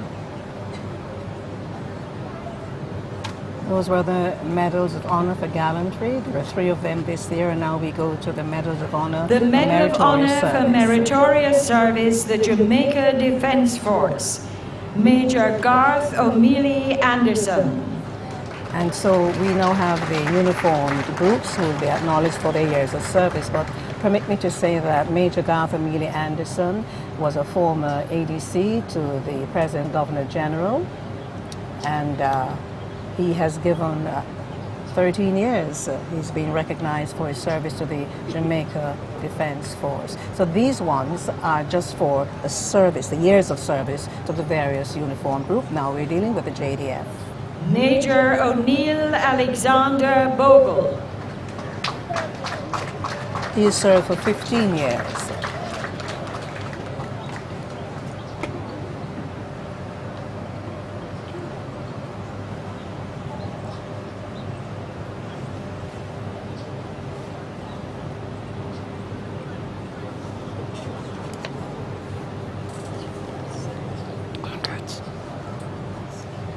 Major Carlington O'Brien Brissett.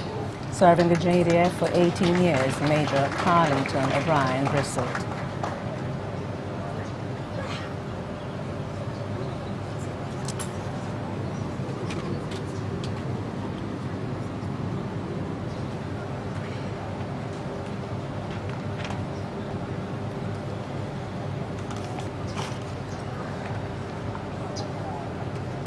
Major Warrington O'Neill Dixon. 19 years of service to the Jamaica Defence Force.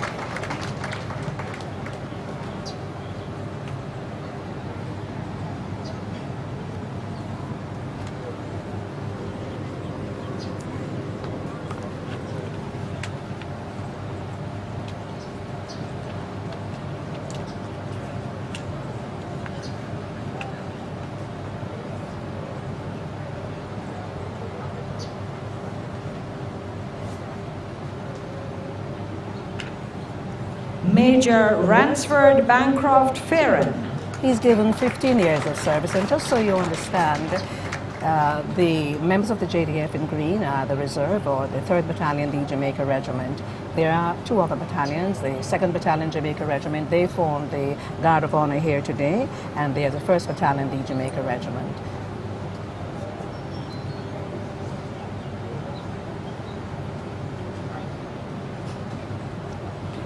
Major Kevron Wint Henry. 19 years to the JDF. If you're just joining, welcome to the coverage of the Ceremony of Investiture and Presentation of National Honors and Awards for 2015, coming to you from King's House. We're in the final segment of the presentations, and these are the Medals of Honor for Meritorious Service. The group now being honored, the members of the JDF. Lieutenant Commander Ainsley Dujon Neal. Lieutenant Commander Dujon Neal has served the JDF for 19 years. And if you notice, he's wearing white. That's because he's a member of the Coast Guard. Were he from the infantry, he would be major. Right.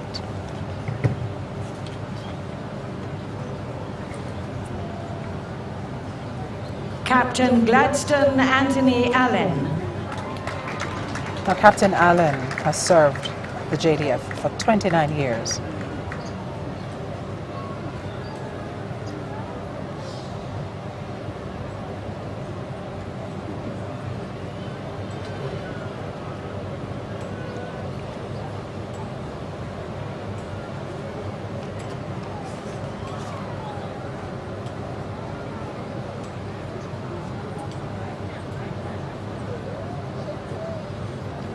Captain Wayne St. Auburn Barrett. And another member of the JDF, Captain Barrett, has served for 24 years, receiving the Medal of Honor for meritorious service. He is one of 16 members of the JDF who are receiving this particular recognition this morning.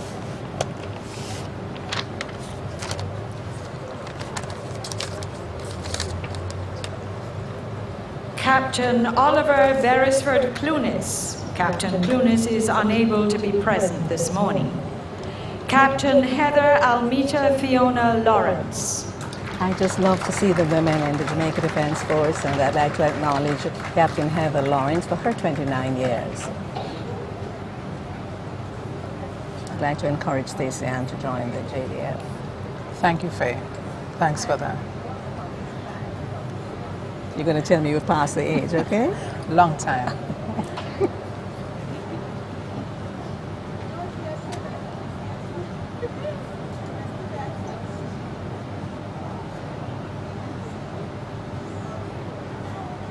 Captain Curtis Ogarth Ralston. And you hear the cheering party for Captain Ralston, who's served in the JDF for 31 years.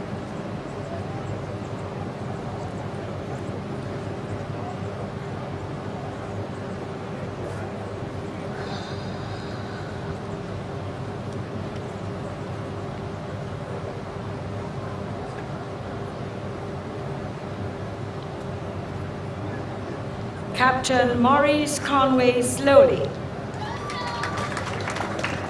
Now, Captain Slowly was a member of the JDF for 19 years. He's been retired now for 4 years.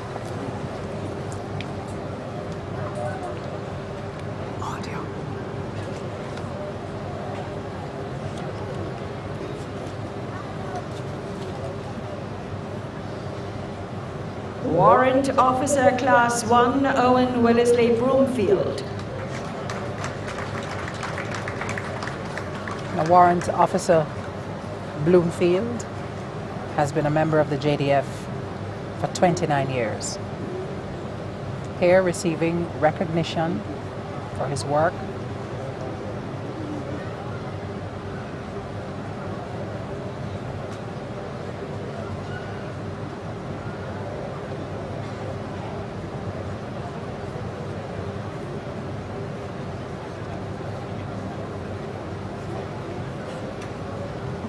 Warrant Officer Class 1 Martin Luther Morgan. Warrant Officer Class 1 Morgan is unable to be present this morning. Warrant Officer Class 1 Hugh Paul Roberts. Warrant Officer Class 1 Roberts is unable to be present this morning. The Jamaica Constabulary Force. Senior Superintendent of Police Steve Orwell McGregor. And SSP McGregor receiving recognition for 33 years of service to the Jamaica Constabulary Force. A very popular member Very of popular. the JCF, Faye. He started this homework program in Western Kingston when he was there before he was removed to Western Jamaica, St. James. And man, does he have his hands full in Western Jamaica. But somehow he just doesn't seem daunted. No.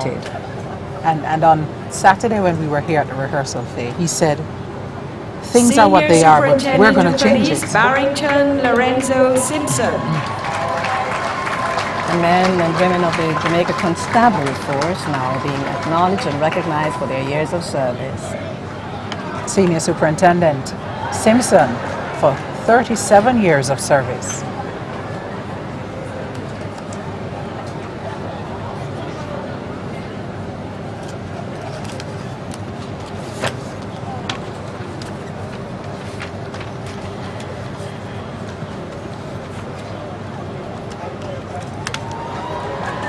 Senior Superintendent of Police Millicent Elaine Sproul Thomas. Millicent Sproul Thomas, 29 years. Quite a personable member of the JCF. I've had been in contact with her for different reasons over the years, and we are so proud of you, Senior Sue. Congratulations on your 29 years and your recognition here today.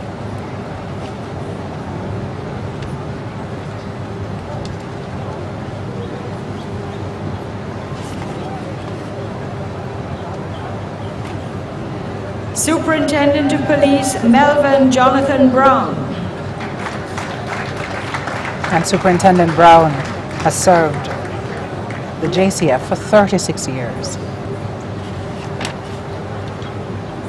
If you're just joining us, this is a live broadcast, a presentation of the 2015 ceremony of investiture and presentation of national honors and awards, coming to you from King's House in St. Andrew, Jamaica, streaming on the JIS website, jis.gov.jm,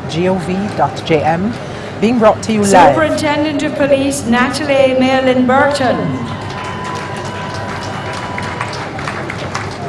Natalie Malin Burton, we want to thank her for her 12 years of service. That's 31. I beg your pardon, 31 years of service. Where did I get 12 from?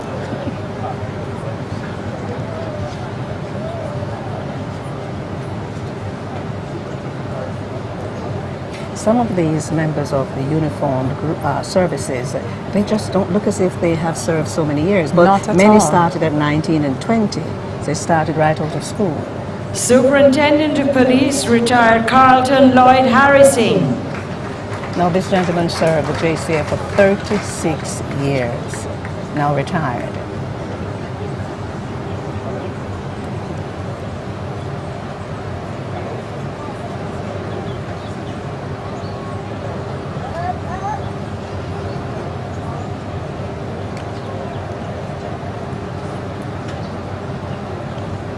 Superintendent of Police Earl Lloyd Jacob.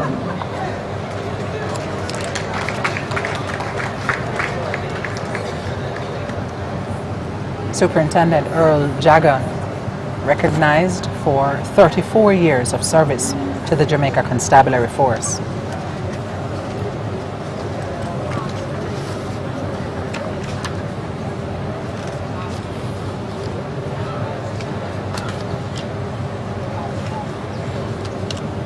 Superintendent of Police Bertram Raymond Lee. Superintendent Bertram Lee has served the JCF for 40 years, 40 years.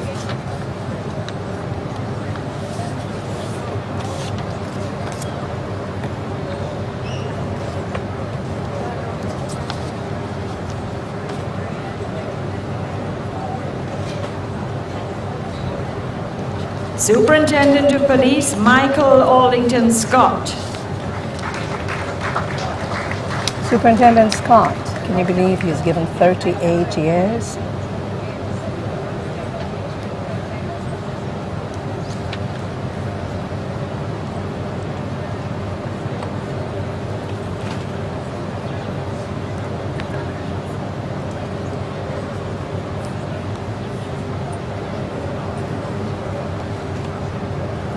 Superintendent of Police, retired Michael Derek Anthony Simpson.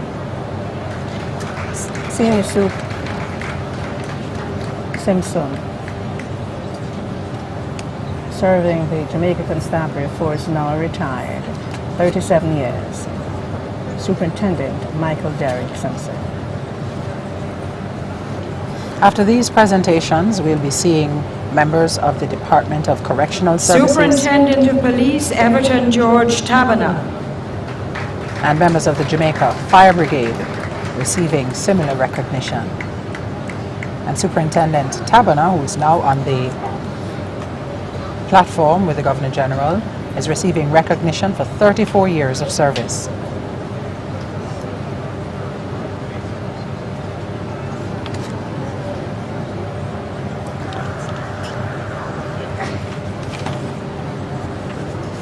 Deputy Superintendent of Police, retired Gladstone John Ellis.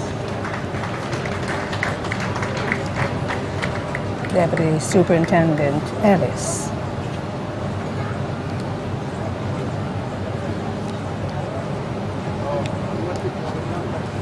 Another member of the JCF who has served faithfully. Deputy Superintendent of Police, Winston Anthony Henderson.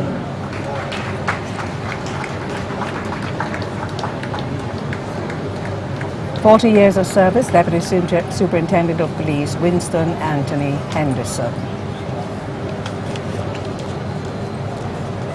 Really pleasant morning here at King's House. When we got here, the lawns were damp. The sun has come out in all its splendor. Department of Correctional Services, Deputy Commissioner of Custodial Services, Joyce Stone. Deputy Commissioner Joyce Stone has served the Correctional Service for 29 years.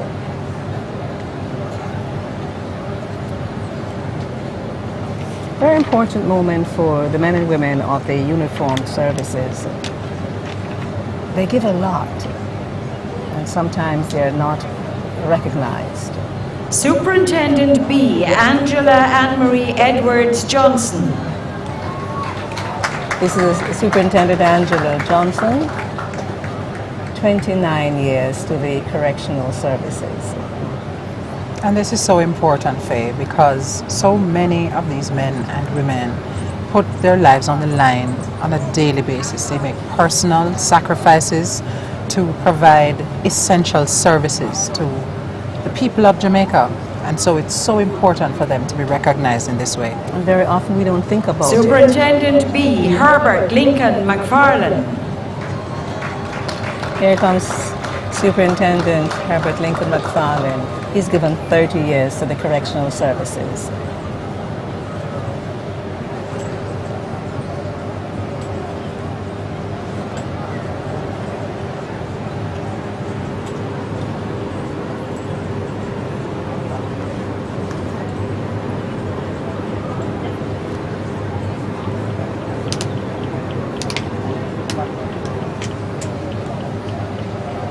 Superintendent B, retired Lorraine Patricia Picton. At functions like these, we are introduced to unusual names. This surname is Picton, P-I-C-T-O-N. She served for 29 years. Superintendent Lorraine Picton.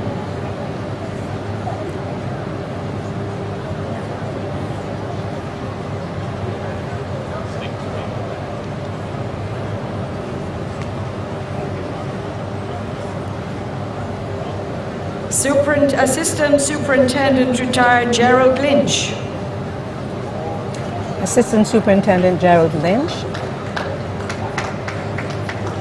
38 years. I'm not certain what has happened there, but we may have to move. Okay, he was out of line perhaps. Okay.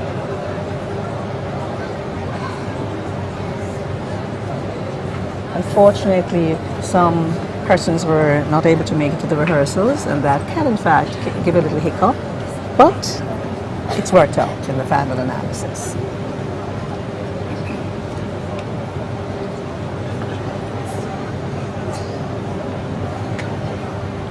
Assistant Superintendent Oliver Shuttlewood. Assistant Superintendent Oliver Shuttlewood, being recognized for 39 years of service to the Department of Correctional Services.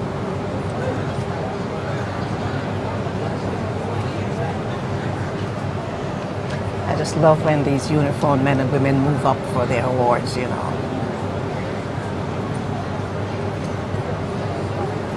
Yes, yes. Overseer Precision. retired Keith Roy Brady. Overseer Keith Roy Brady, retired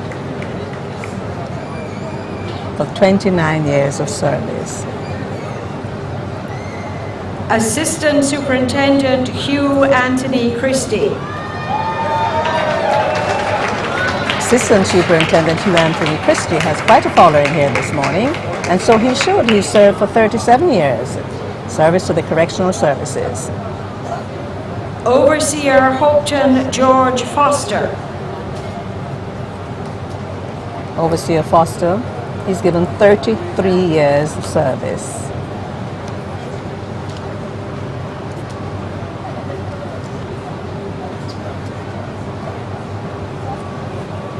After the correctional services, the final section will be from the Jamaica Fire Brigade. We have a few more of the correctional services officers. Overseer Denzel Martin Hammond. Overseer Hammond, 30 years of service to the correctional services. Oh, wow! There are always moments like these that bring a smile, a chuckle.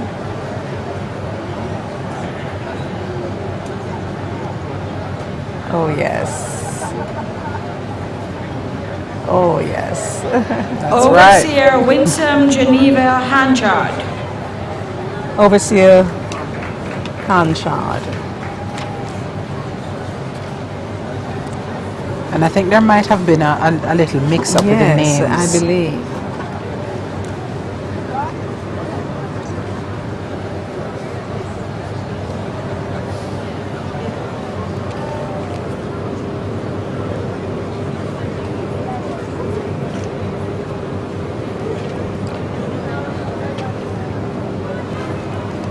Overseer Winsome Geneva Hanchard. Right. Now, that is Winsome Geneva Hanchard. She's given 28 years. I believe that was just a little out of placement there, but we've got it back together.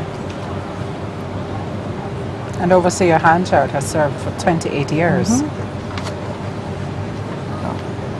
The orator now is back on track with the placements, and there's sometimes, you know, as I said, the rehearsals, people may not have been there, and it throws out the formation. The Jamaica Fire Brigade, Assistant Commissioner Sean Orlando Martin. So we are now with the Jamaica Fire Brigade, the final uniformed group that will be recognized this morning. Sean Orlando Martin has served the fire service for 17 years.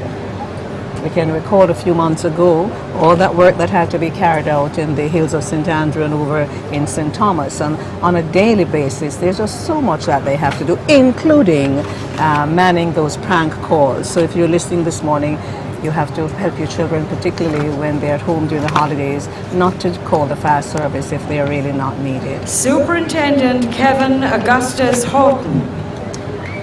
Superintendent Horton, 18 years to the Fire Brigade.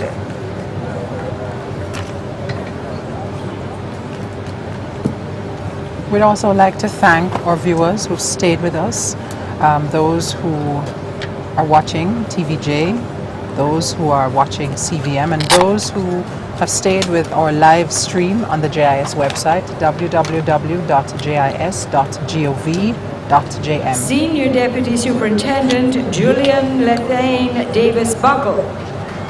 And Deputy Superintendent Davis Buckle has served the the Jamaica Fire Brigade for 19 years. I met her about a year and a half ago in Clarendon. She worked with a 4-H group there as well, and she's now in St. Catherine, recently promoted. A wonderful woman who has given some really good work to the Jamaica Fire Brigade. We wish her success in her new endeavors in the Jamaica Fire Brigade.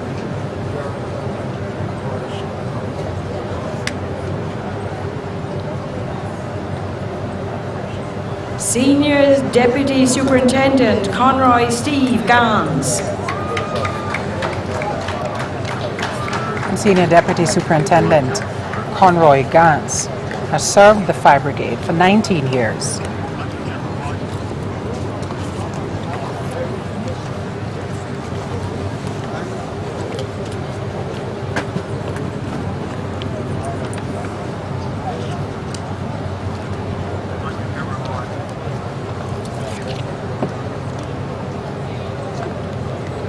Deputy Superintendent Andrew Steve Wildman. Deputy Superintendent Wildman has served for 19 years.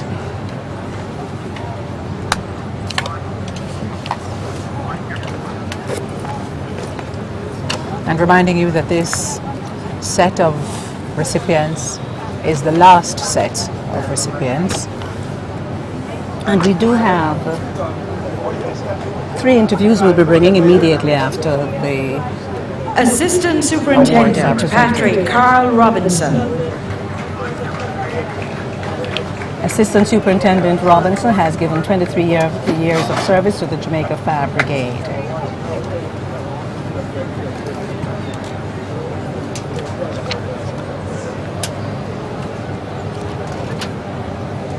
Lots of people will be celebrating in their own very special way today. We wish you enjoyment and we thank you for your service to your nation. I want to thank the members of the diaspora who are watching at this time. District Officer Fenton Colburn Brown. District Officer Brown has served for 32 years.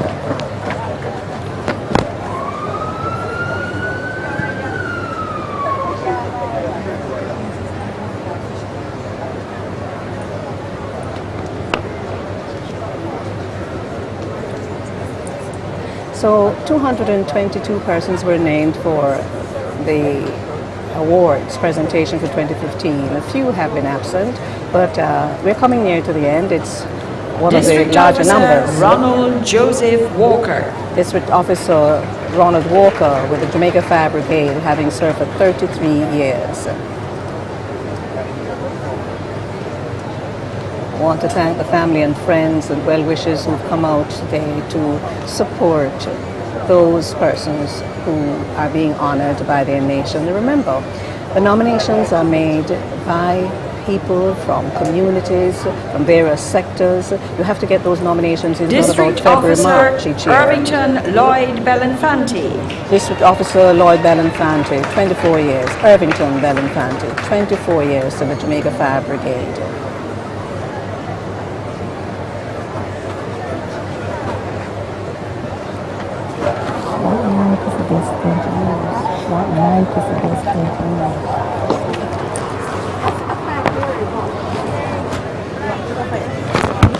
District Officer Peggy-Lynn Henry Smith. District Officer Peggy-Lynn Henry Smith, another of the women in the uniformed services, 23 years, and you hear the applause for her.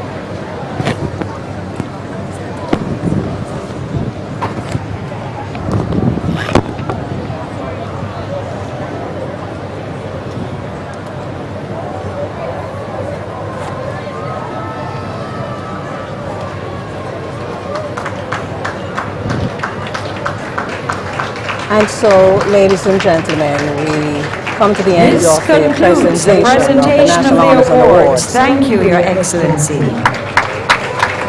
a round of applause is going up for His Excellency, and of course, the fact that a number of people have really been recognized for their work and worth at the 2015 presentation of honors and awards.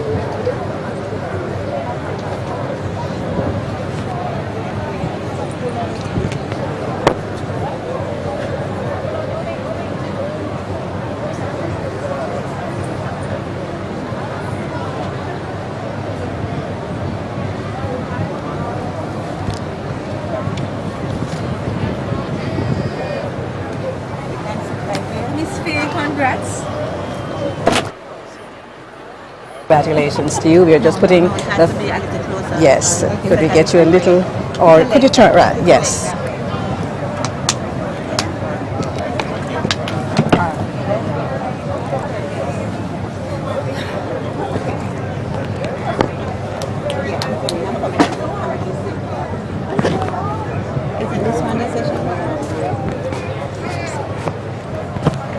We see the markers now going back to their holding tent, and what a brilliant job they've done by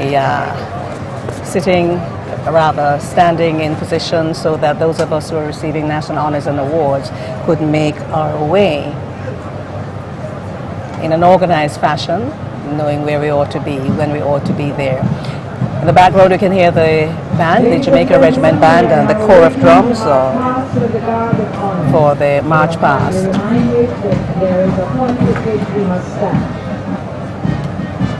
So, coming from the eastern end, the Jamaica Regiment Band and corps of drums and the 2nd Battalion, the Jamaica Regiment, that form the Guard of Honor, they're going to be making their way onto the parade ground once again. You should see them in about a minute or two, and you will notice that when they come in line with the Governor General, who will be back on the presentation platform, that all heads will turn right in respect and in recognition of the Governor General. Immediately after that, I will have the honor and privilege of interviewing the first principal, female principal of the University of the West Indies, Mona, who is already seated by me. Order of Jamaica, so well deserved, but we will leave that for just a while. The music coming closer. I know that family members and friends have been here, and they really want to hug and greet and kiss and congratulate, and so we will be spending just a limited time with the 3 persons we've agreed to interview this morning. And over the globe.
Jamaica Regiment Band leading the 2nd Battalion, the Jamaica Regiment, in the march past, heads right in respect and recognition of the Governor General, is on the presentation platform.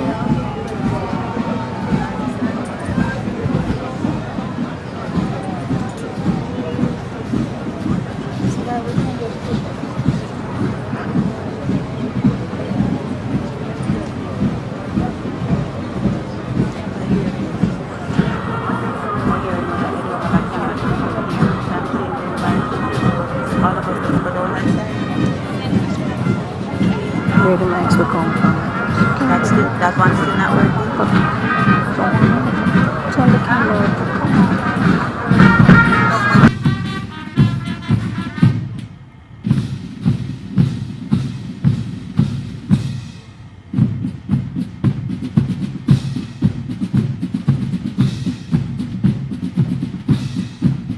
Returns to his position at the tent while the band plays the final presentation.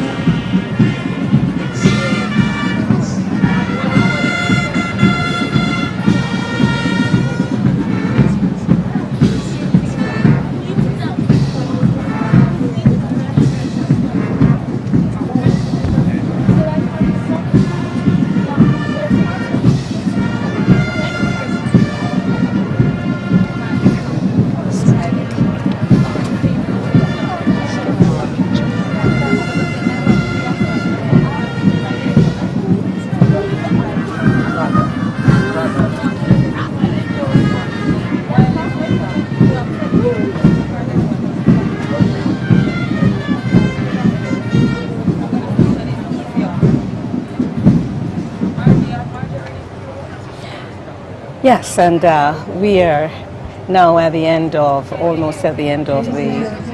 Remain standing for the singing of the national anthem, led by Mr. Tariq Holmes, a student of mass communications at Northern Caribbean University. Immediately after the singing of the national anthem, we will be doing just 3 interviews with 3 of the recipients.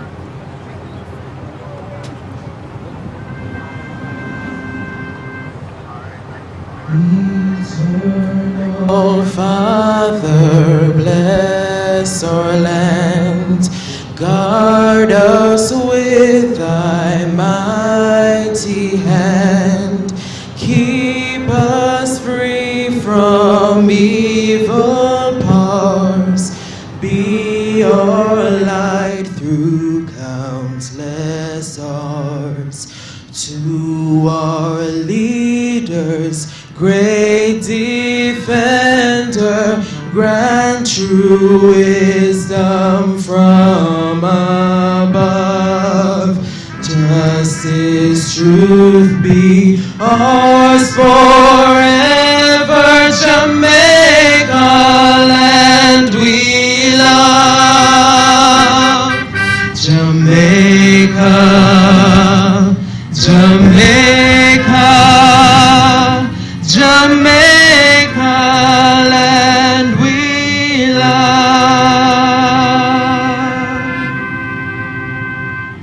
Teach us true respect for all, stir response to duty's call, strengthen us the weak to cherish, give us vision lest we perish. Knowledge send us, Heavenly Father, grant true wisdom from above. Justice, truth be ours forever. Jamaica, land we love. Jamaica, Jamaica, Jamaica, land we love.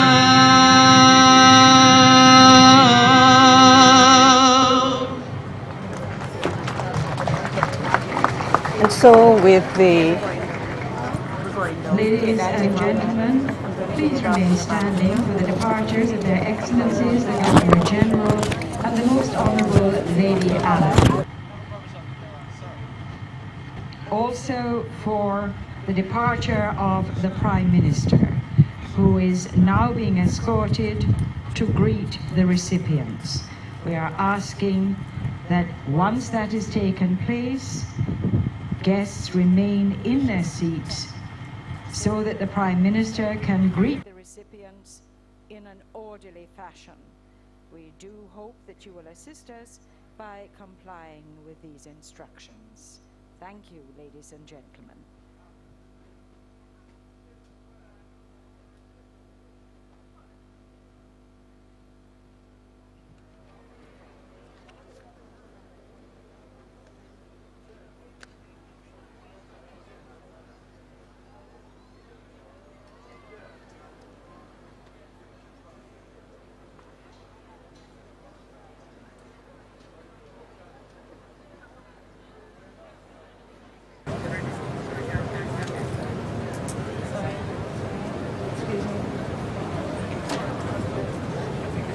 And the ADC and the other members of the party moving back to the house. I'd like to take you out of the shadows a little bit, yes? Could you come across a little closer to me? Thank you. Professor Leah Riney, congratulations. Order of Jamaica, the Honorable. What does this mean to you? Oh, it's wonderful. It's a culmination. I mean, I retired some years ago. So to get this is like, you know, something that was unexpected, but a wonderful, wonderful honor. I feel so honored. Many years to education. How did it start? It started, actually started teaching in England. I left Jamaica right after I graduated from UWI and taught in England for 3 years. And that was a baptism of fire. But I came back to Jamaica and I taught at Meadowbrook High School. And I have many wonderful memories of students I taught there. When I did graduate work, I started working at the University of the West Indies in the School of Education. And a lot of my research, which stemmed from my work at school, was related to gender. Because I saw the difference. In a co-ed school, I could see the difference between the boys and the girls, how they approached work, how they dealt with work, how they dealt with leisure, how they dealt with examinations. It was just different. And that always interested me. So when the whole issue of gender became major, I started doing my research in that area. And I was made the first professor of gender and development studies. And from that grew various things. Indeed, and you are a trailblazer yourself because you were named the first woman to be deputy principal, or rather, the first woman to be principal, because there was another woman as deputy principal. Yes, did you have the support that you would have wanted from your male counterparts while you were principal? Yes, I think so. I really do think so. The thing is that they knew me. I had been deputy principal for many years. I was then pro-vice chancellor for Board for Undergraduate Studies, which was Caribbean-wide influence. So they knew me, they knew what I was for and how I would maneuver. And so I was supported. I was very strongly supported. Let me let you go in about 30 seconds. Yes. There's a hall on campus, one of the newer ones. They called it the Towers, and then it was renamed the Elsa Leoraine Hall. What does that mean, that a hall has been named in your honor? So proud. It's like unbelievable. When I attended and I was a member of Mary Seacole Hall and understood what Mary Seacole meant, what a Taylor Hall meant, whatever. To think that I am now belonging in that company makes me have goosebumps every time. Thank you so much for being who you are and for your work to education in this country. God bless you. Much. Thank you very much. This is a wonderful, and congratulations to you. Thank you, Professor. Thank you very much. Honor. Thank you. Professor Elsa Leoraine, of course, Order of Jamaica. And I think Stacey Ann has a guest with her. She'll be doing her interview at this time.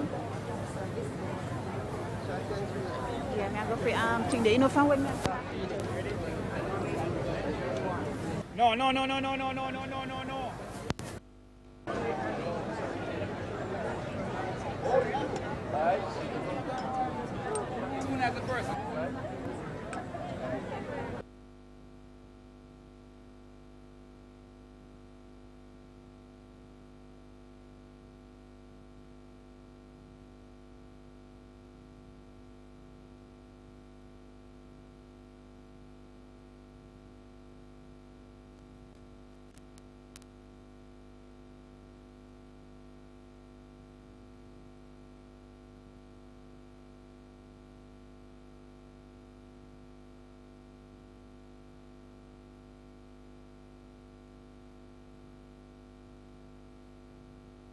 You want to say congratulations to you for your sterling contribution to this country. Thank you very much, Faye, and I return those greetings to you. Thank you. My guest at this time is Marjorie Wiley, Order of Distinction Commander Class. Marjorie, as you know, has given sterling contribution to music in this country, but not only music, to many students of hers way back when at Kingston College, where you taught Spanish. Yes, I taught Spanish at Kingston College, and I also worked with the chapel choir with Mr. Forrest. Douglas Forrest, that's right, principal. Exactly. And then subsequently I went through so many different things. I worked with Dr. Olive Lewin with her cultural group. People like Jackie Guy and Oliver Samuels and so on were in that group. And from there I went to the School of Music as head of folk music research. I remember that. And you did quite a number of years there in the folk music research section, heading that. Yes, 15 plus. Yes. What does this award mean to you? You were honored earlier on some years ago with the Order of Distinction Officer Class. This is an upgrade to Commander Class. It was a surprise to me because I'm slowing down, but then you begin to realize that it's for the work that has already been done, and I really was particularly honored that I was remembered at this time. And let me just say, some of that work already been done was your 47 years as musical director of the National Dance Theatre Company. Yes, indeed. Yes. Over those 47 years, what would you say your main contribution was? I went into that position with an understanding of dance because I had studied ballet with Barbara Fonseca, and I'd also done some modern dance with Eddie Thomas. And I think with an understanding of dance, you know what dancers are listening for.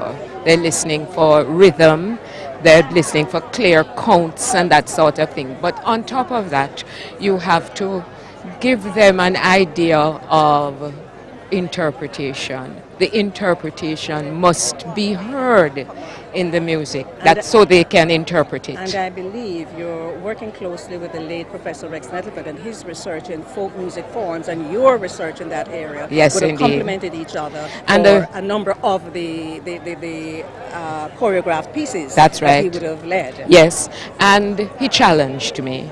He challenged me to compose, to arrange. I became leader of the singers after the passing of late Joyce Layla, and so on. So I was completely wrapped up in the music of the company. Challenge? I'm going to let you go. I know your friends and family are around. What was your biggest challenge as a composer for the National Dance Theatre Company? Well, the very last work that I did for Nettleford, because he gave me a tape of rhythms. Not rhythms, rhythms, recorded rhythms, and I then had to put the interpretation of the particular steps and mood that he wanted to create into what I was creating on top of that, while still maintaining the integrity of the rhythms, because some of them were really quite exciting. Miss Marjorie, as I call you, congratulations and God bless you. Thank you for your contribution to Jamaica. And thank you, Faye, for yours. Thank you. Walk good. Dear. Thank you. Miss Marjorie? All right. Let me bring in Mr. Gary Allen. Congratulations, sir, my colleague and friend and congratulations to you too. Thank you very much. Gary Allen, you've just been given an honor by the people of this country. What does it mean to you? It's a very humbling feeling to have. It's one of those things that you go to work, you try to do your best every day, and to be recognized for that is an honor. And it's not just for Gary Allen. This is something I believe for the industry, and especially the journalism side of the industry from which I came and moved into a different aspect of the industry. So I think that it's a humbling position to be in, but it's recognized for all of the colleagues, especially those who have gone ahead before us and have worked hard. You are at the helm of the RJR group of companies, but you started out as a regular journalist. I did. Gleaner, I believe? I started as a stringer in St. Mary in October 1985. Were you still at St. Mary High at the time? I just left St. Mary High, and I have to give credit to Franklin McKnight, who was the person who saw me writing for a school newspaper and offered me a job as a stringer for the Gleaner. My first job, my first article was about a netball club that was published in October, earned me $14.80, and then I started working for RJR as well as the Gleaner, and in 1987 I joined RJR full-time. It's no surprise that you're working for RJR as well as the Gleaner. Well, you did it before. I did it before, that's where I started, so it's fortuitous. Indeed.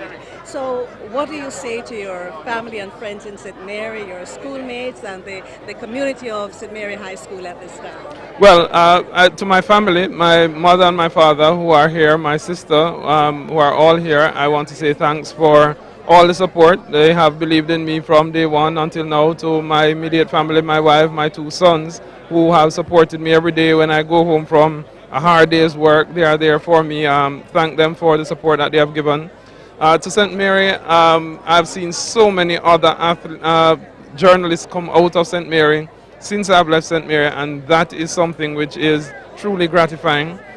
And I want to say that we must keep being professional about what we do. It's in service for Jamaica, and let's not forget the plot. It's not about us, it's about our country, and once we keep that in focus, we'll be fine. That's it. It's in service for Jamaica. That is why so many people have been honored today.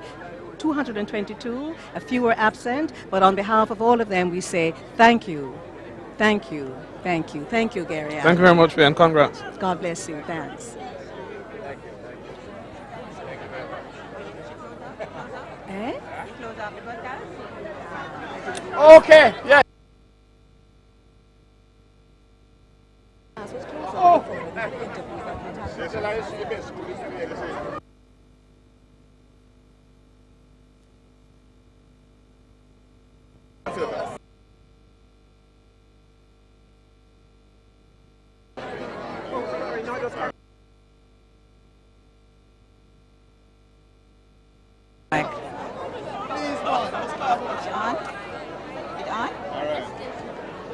Alright, we're waiting for you. Ready?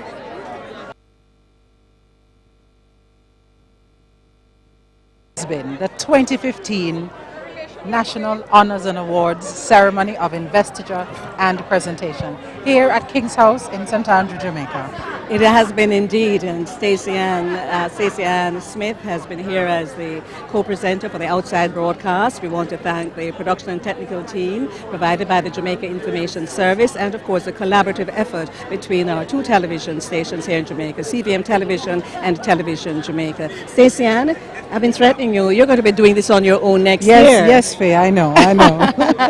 Thank you to all our viewers and to those who logged on to our website for our live stream, jis.gov.jm. And from all of us here, we wish you a happy Heroes Day. God bless. Well, good.